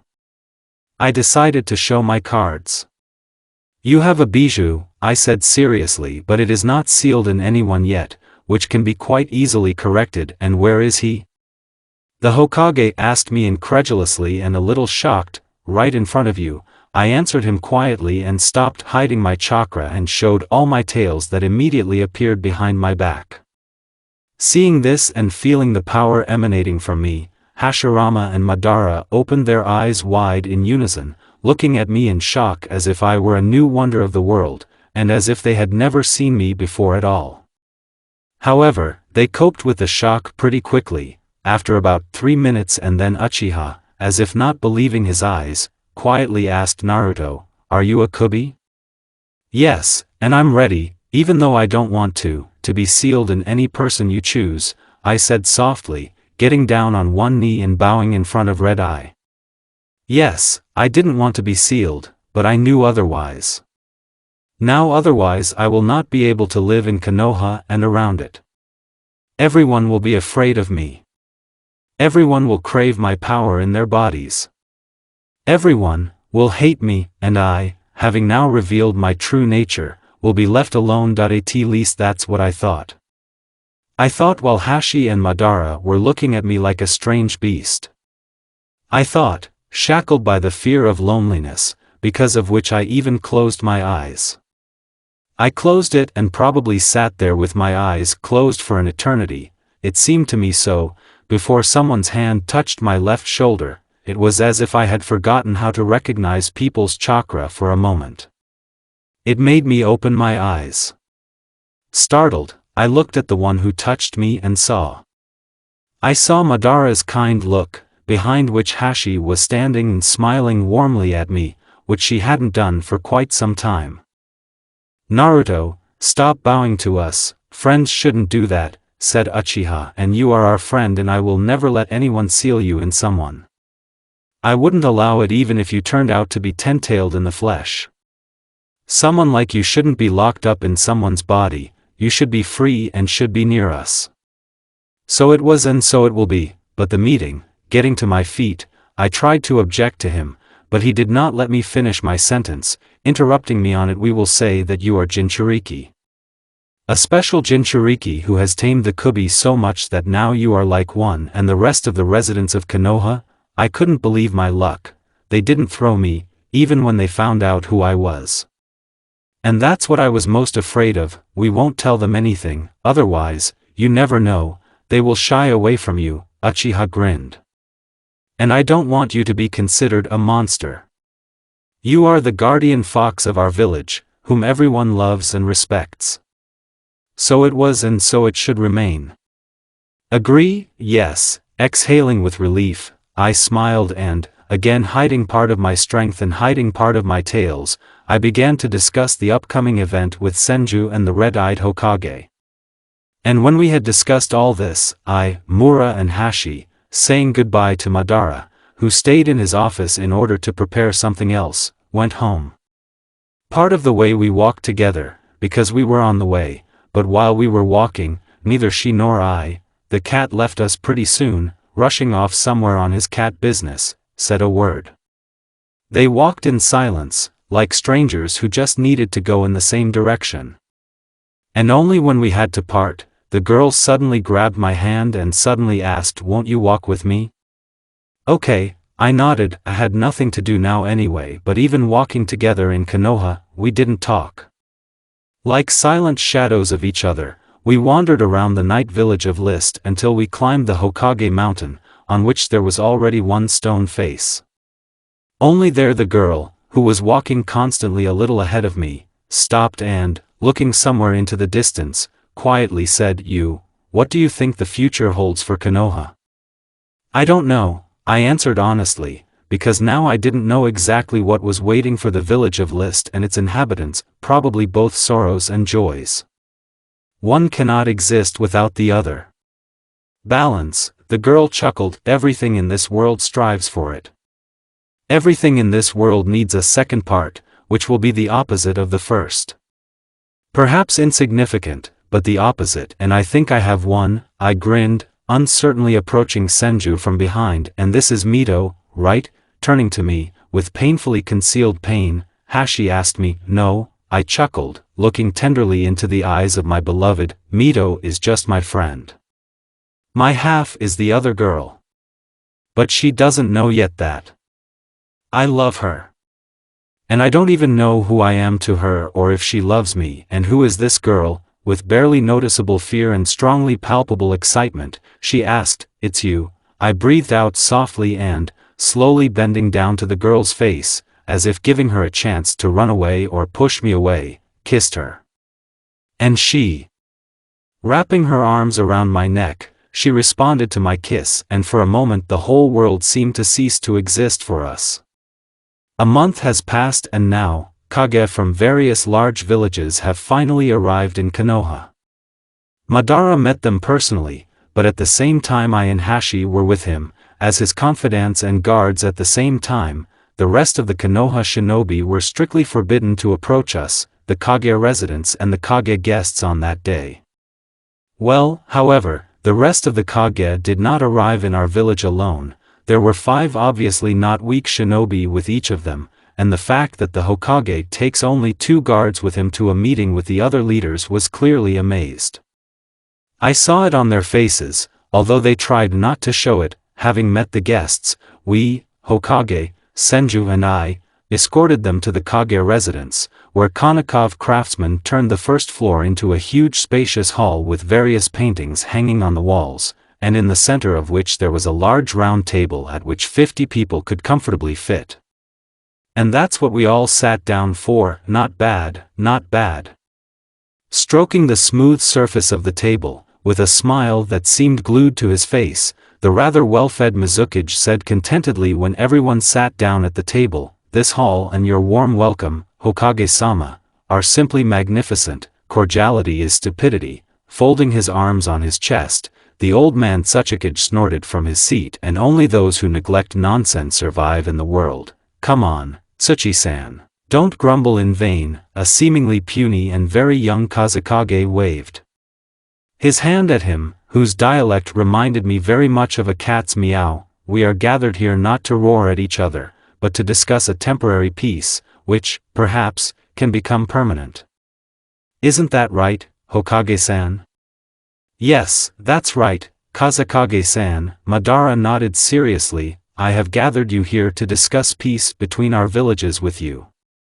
Well, more precisely, not peace, but an agreement not to attack for 5 years, which cannot be called a real peace, but I would not refuse it either. But, not all of our shinobi can immediately forget how much blood they shed fighting with each other, and therefore, perhaps, in 5 years, they will only be able to accept the real world if these 5 years pass quietly and they will not fight with each other. By this you mean that in 5 years we will have to gather here again to decide how to live on, after 5 years of neutrality." Reikage, who was a middle-aged man with a muscular build, gave a voice that had been silent before. "Well, not necessarily here, but we will have to get together more than once if we decide today on this, as you said, neutrality." Uchiha chuckled, and I and Hashi were silent for the time being. Like all the guards of the other Kage, a neutrality, which, you will agree, will be beneficial to all of us. Because our villages are young and they need to develop, and developing constantly fighting is. It's not cool. If this happens, our villages will weaken so much that we will simply be destroyed, trampled by other shinobi villages, which will only become stronger because of our squabbling. "A reasonable and weighty argument," said the head of Cloud Village, "but what guarantees do we have that our villages are stronger than the others now? Maybe we are already weak? What power elevates us above the rest?" Bijou, Madara smiled slightly, "Tailed demons, which, I know, are now in each of our villages. The sand has 1 tail, the cloud has 8-tailed and 2-tailed, the stone has 5-tailed and 4-tailed, the fog has 3-tailed and 6-tailed, and list?" Tsuchikage looked inquiringly at the red-eyed man. "Do you have a 7-tailed one?" "No," Madara shook his head, "we have a 9-tailed one." "Don't lie, Hokage-san," the leader of the stone sneered contemptuously. "The 9-tailed one can't be with you. No one knows where he is now, because no one has seen him for more than 100 years. Then who is sealed in me?" I decided to raise my voice, especially since circumstances demanded it. "And what are you, Jinchuriki?" Kazekage looked at me not without interest. "Yes," getting up from the table and unlocking, or rather, taking off the hat from my head, under which I hid my ears, and throwing off the long cloak, under which I hid my tails, I nodded seriously. "And I'm Jinchuriki Kubi. But since my body is too weak for such a strong demon, the signs of its existence in my body were reflected in my appearance." "Cool," Kazegugashka breathed out as if spellbound, and in the blink of an eye, I didn't even have time to blink an eye, he found himself next to me and began pulling my ears, groping them admiringly. "Really is, hey, hands off." Hashi snarled at him, grabbing the youngster by the arm and pushing him aside. "It is strictly forbidden to touch our Jinchuriki by the ears and tails of strangers. Our Kazekage is also inviolable." Jumping to their leader, his guards grinned angrily, but fortunately it didn't come to a fight. "Calm down." Raising his hands up, the leader of the sand spoke imperiously and calmly. "Calm down, I did what I shouldn't have done myself, so this girl did the right thing by driving me away from their Jinchuriki. I'm sorry for that, I just couldn't resist, because he's so cute." Apologies accepted, Madara nodded stiffly. "Shall we continue our meeting?" "Of course," the young leader said carelessly, as if there had not just been a not very pleasant incident, and returned to his place at the table. His guards, though with noticeable displeasure, followed him, and I also sat down, without putting back on my hat and cloak, because they were no longer necessary. Then the meeting passed quietly, and for me it was almost completely uninteresting. Madara and the other Kage agreed on what they were going to agree on, signed some important papers and so on, in the same spirit. And when the meeting came to an end, and it was already quite late in the evening, Madara called several chunins who escorted our guests to a hotel built especially for them. And only then did Uchiha exhale with a small but noticeable relief, and then I, Hashi and he went to my, well, now to me and Hashirama, home to have dinner there together. And we had no doubt that a delicious dinner was waiting for us there, because Izuna, Tobaram and Akari were supposed to be waiting for us at my house, who promised us that they would feed us when the Kagavskaya whistle is over. Mura was also supposed to be waiting for me there, because he did not want to be with me at the Kage meeting. You see, he was too lazy. Kashak. What to take from him, arriving at Hashi and me at home, where those whose names I have already mentioned were really waiting for us, and after eating, we sat for a while longer with the whole company, discussing the past day, after which Uchiha and Tobarama went to their homes, and Hashi and Mura and I were left alone. Which, however, did not disappoint us a bit. The cat went to bed, and me and my girlfriend, we went up to our room. We sleep on the same bed, and the rest should be clear anyway. By the way, with the blessing of Tobik and Hokage, we are already engaged and practically married. The wedding will be in winter, in 3 months, so we already live as we want and we don't care about someone else's opinion that I don't care, and we, warming each other in the same bed every night with our warmth, are not afraid of anything. We are not afraid as long as we are together. As long as we're around. After all, we are one, now a whole. One whole that I am the dark half, and she is the light half. My bright angel, I whispered softly, looking at my sleeping girlfriend. I like to look at her face before going to bed.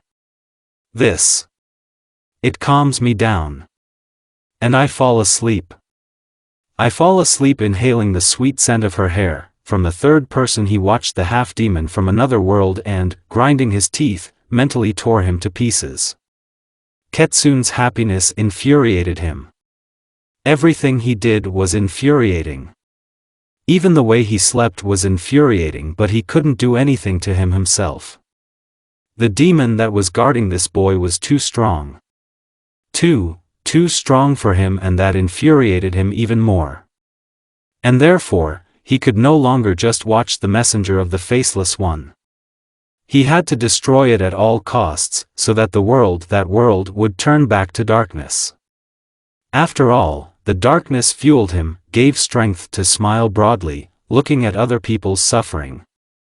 And he was not interested in looking at someone else's happiness, shrouded in light, and the light was slowly but surely killing him.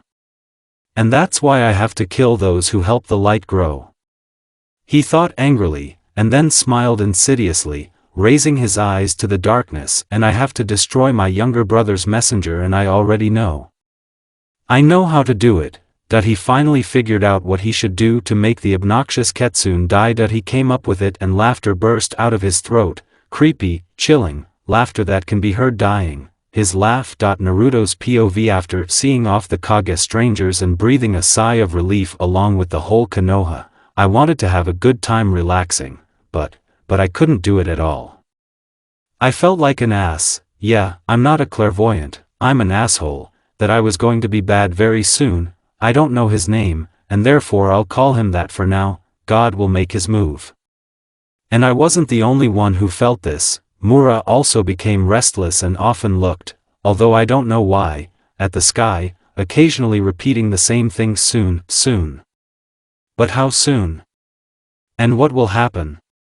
What will I have to do, and will I be able to do anything against the evil god? All these questions that were spinning in my head made me nervous. The anxiety and at the same time the frightening calm of the demon cat was terribly unnerving. But I tried to look calm, because I didn't want to scare my girlfriend and friends with my anxiety.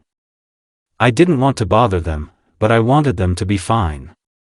I wanted to protect them from trouble. But I felt that I would not be able to do it. An act of bad will surely affect not only Murasame and me, but also this whole world in which we live. And his touch will be eerie, like the touch of fire, a fire that will leave behind a large and long healing burn. That's what I thought when I went to bed tonight. Hashi didn't feel well today. She fell asleep with difficulty, and I didn't bother her, quietly crawling under the blanket and snuggling up to her, almost instantly falling asleep. Or rather, as if falling into a dream. A dream in which darkness surrounded me and I seemed to float in this darkness.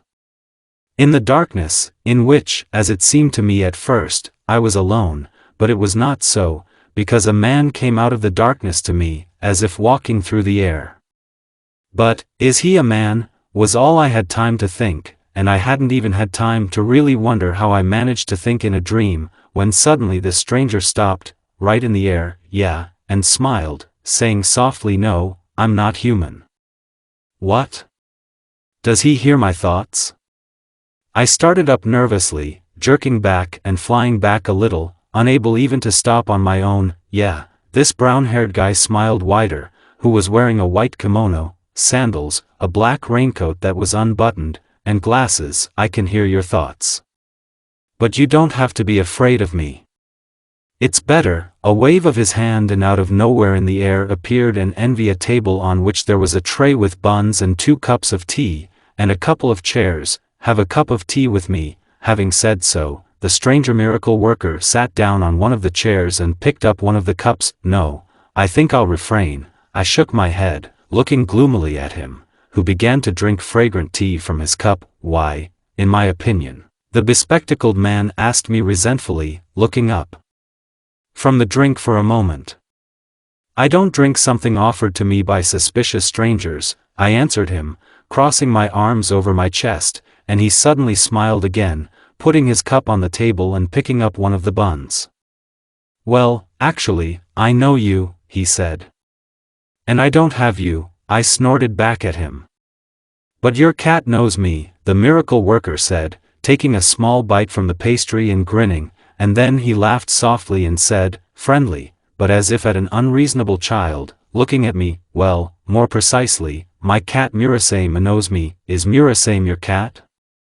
I exclaimed in surprise, shoveling an unoccupied chair under me and still sitting down at the table. "So I am a faceless god." The guy with glasses somehow even introduced himself a little proudly. "But you can call me Boido, that's what Mura calls me." "Well, nice to meet you," I said, and picked up my cup of tea, still deciding to have tea with God, although I still didn't trust him, the one who sent me to the past and made Ketsune. "And something doesn't suit you?" Boido asked me, arching his right eyebrow in surprise. "If so, just tell me and I can say that I like everything in my current life." I immediately hastened to assure him, "But I never dreamed of being in the past." "Well, half of things happen in our life not at all by our will and not because of our desires," God chuckled, starting on the second bun. "They just happen and that's it. But I'm glad you like what happened to you because of me.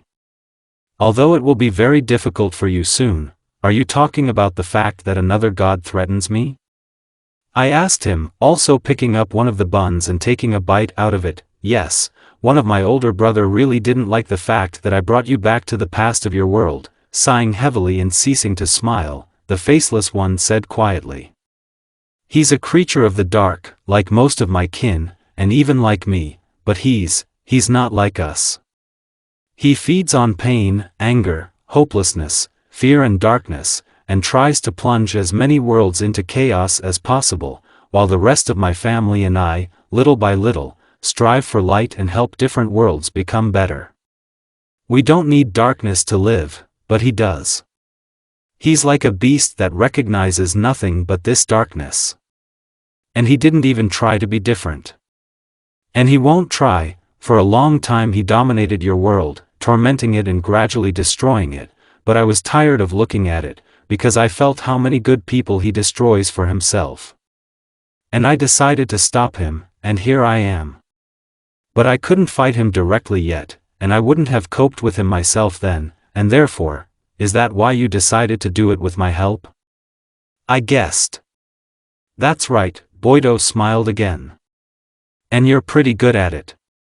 The darkness of this world is fading, balancing the yin-yang scales that have been tilting in one direction for a long time. And the less darkness there is, the weaker my brother becomes, and he doesn't like it. He can be said to jealously guard what he considers his own until it disappears, becoming ashes.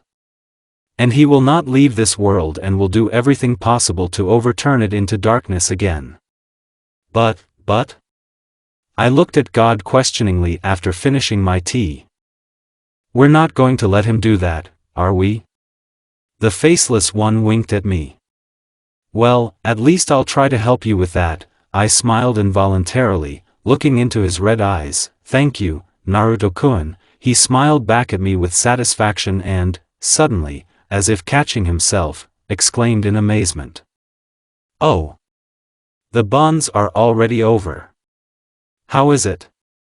This is bad, we need to fix it, and again a wave of his hand and the tray was again filled with goodies. This time there were not only buns.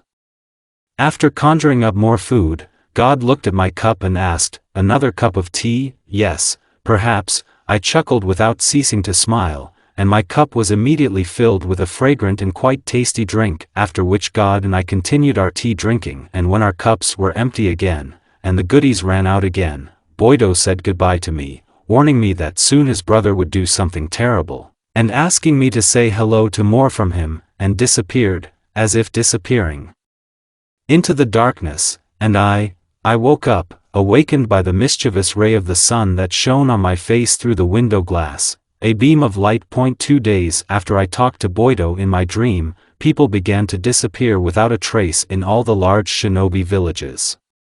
Even simple merchants and ordinary hard workers disappeared before everyone's eyes, who even did not know how to move anywhere, which was very strange. Everyone began to panic slowly but surely. Everyone was afraid to disappear against their will to no one knows where. Disappear and never come back. Feeling their fear and knowing about the disappearances, I assumed that the brother of the faceless god was involved in this, and Murasame, to whom I told about my guesses, did not try to convince me, but hinted that this seemed to be just the beginning. Weak, light, it's going to get worse, he said, and he was right. After a month of disappearances, with which even I could not do anything, the corpse of one of the missing was found. More precisely, those who found him thought at first that he was dead, but it turned out not to be so. The corpse got to his feet before their eyes and attacked them, trying to bite, which he managed a couple of times, after which he was tied up and taken to the village of Cayman, and from there to us in Konoha. And not only him, with him they also brought to us those whom he had managed to bite, and who now had a strange disease that was devouring them from the inside. What do you think is wrong with them? Hashi asked me and Mura, bringing me to the hospital, where she sometimes worked for free. They're becoming zombies. The cat meowed from my shoulder before I could say a word. The same living corpses as the one who bit them. Zombies? I had never heard of such creatures until that moment, and therefore I did not fully understand what they were. I saw that they were corpses, that they were not laid to rest, and also contagious, but I didn't have an exact idea about them even then. What's that? Something like an underito? Well, you can say that, sighed the cat, wincing at the unpleasant smell of decomposition that already emanated from still alive, but already infected people. Zombies are not dead corpses that are stupid and have no soul. And no one controls them, but they are no less dangerous, and even more dangerous than those dead people who are resurrected with the help of Edo, because, after all, they are strong, and their bites and scratches inflicted by them on living people are fatal. A bite and scratch inflicted by zombies infect living people with a zombie virus, and infected people die within 5 days, after becoming new zombies. And if you can still try to cure the living, then you can no longer make a zombie a person. You can't make rotten brains whole and fresh back. Zombies can only be killed by giving their dead bodies peace. Well, then it's good that we have only one zombie so far, my beloved grimaced. Well, don't tell me, the demon chuckled. How many people are missing? Here, not one and not two, which means that there are a whole bunch of zombies now. What makes you so sure of that? Hashirama exclaimed, clearly not wanting to believe in such a thing. Maybe not all the missing people have become zombies? And in general, how do the first zombies appear? Because no one bit or scratched those people. The first zombies are those who will be affected by the energy of the dead worlds. Without going into great details, the cat told her and me, and the fact that people disappear just like that may mean that they involuntarily moved to other worlds, and among the worlds there are many who died at the will of the evil ones.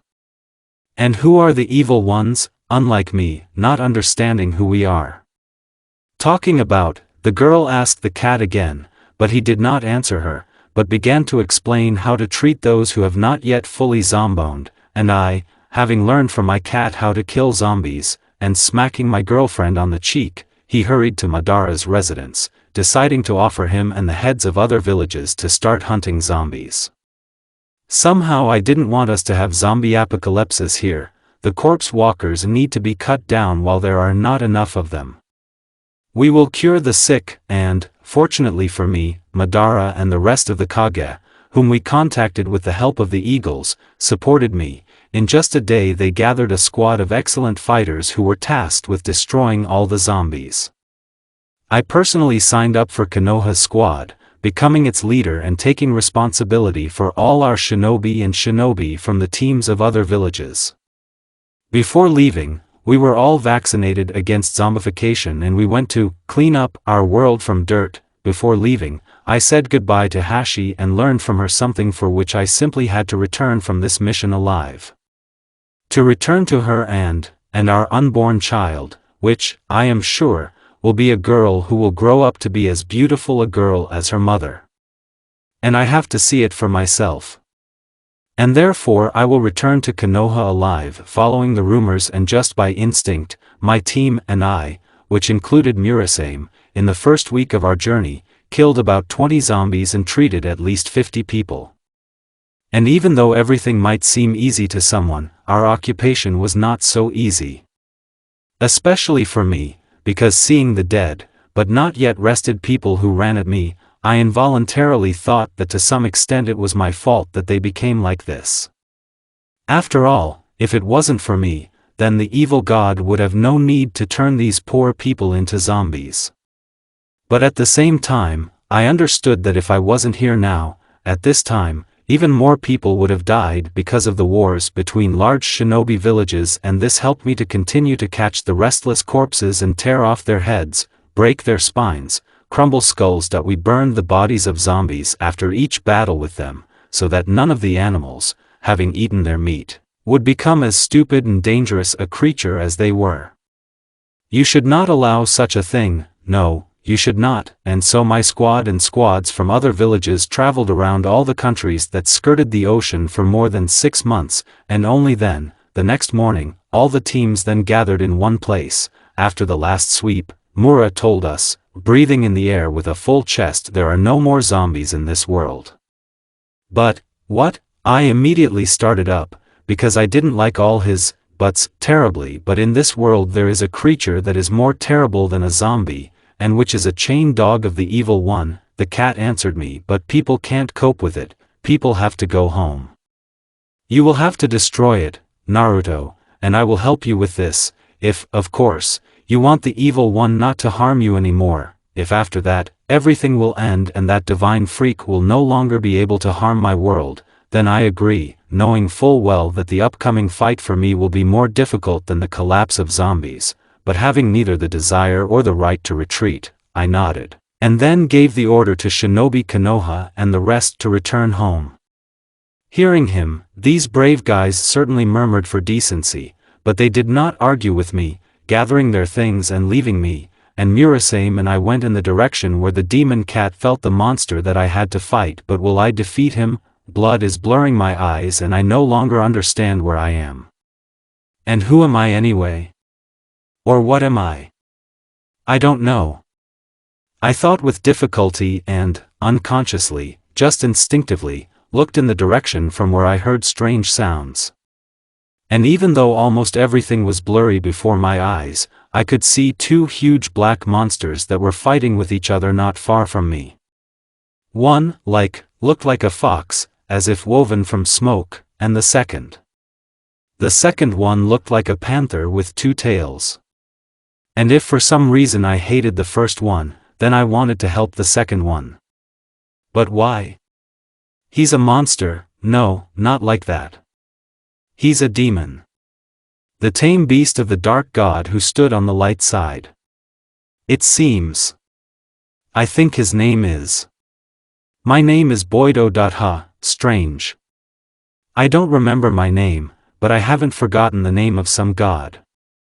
Maybe it's me, Boido? No, it's definitely not me. Boido sent me to the past. The past of my world. But why? For me to destroy it? No, that's not it again. Boido, or rather the faceless god, sent me to the past to make it better, but who am I? Who?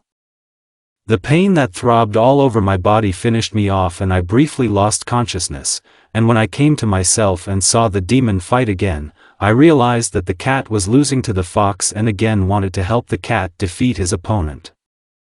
I wished it with all my heart and suddenly, the pain that tormented my heart and mind receded, and my body, which was covered with something like golden fire, was filled with warmth and lightness and I, with difficulty, but was able to get to my feet, which, like my hands, immediately turned into paws. Does that mean I'm a demon too? Taking a step forward, I involuntarily thought and felt somewhere in the depths of my soul that this is so. Yes, I am a demon. But I'm also a human being. And I'm not evil. I am the one who protects those who are weaker than me.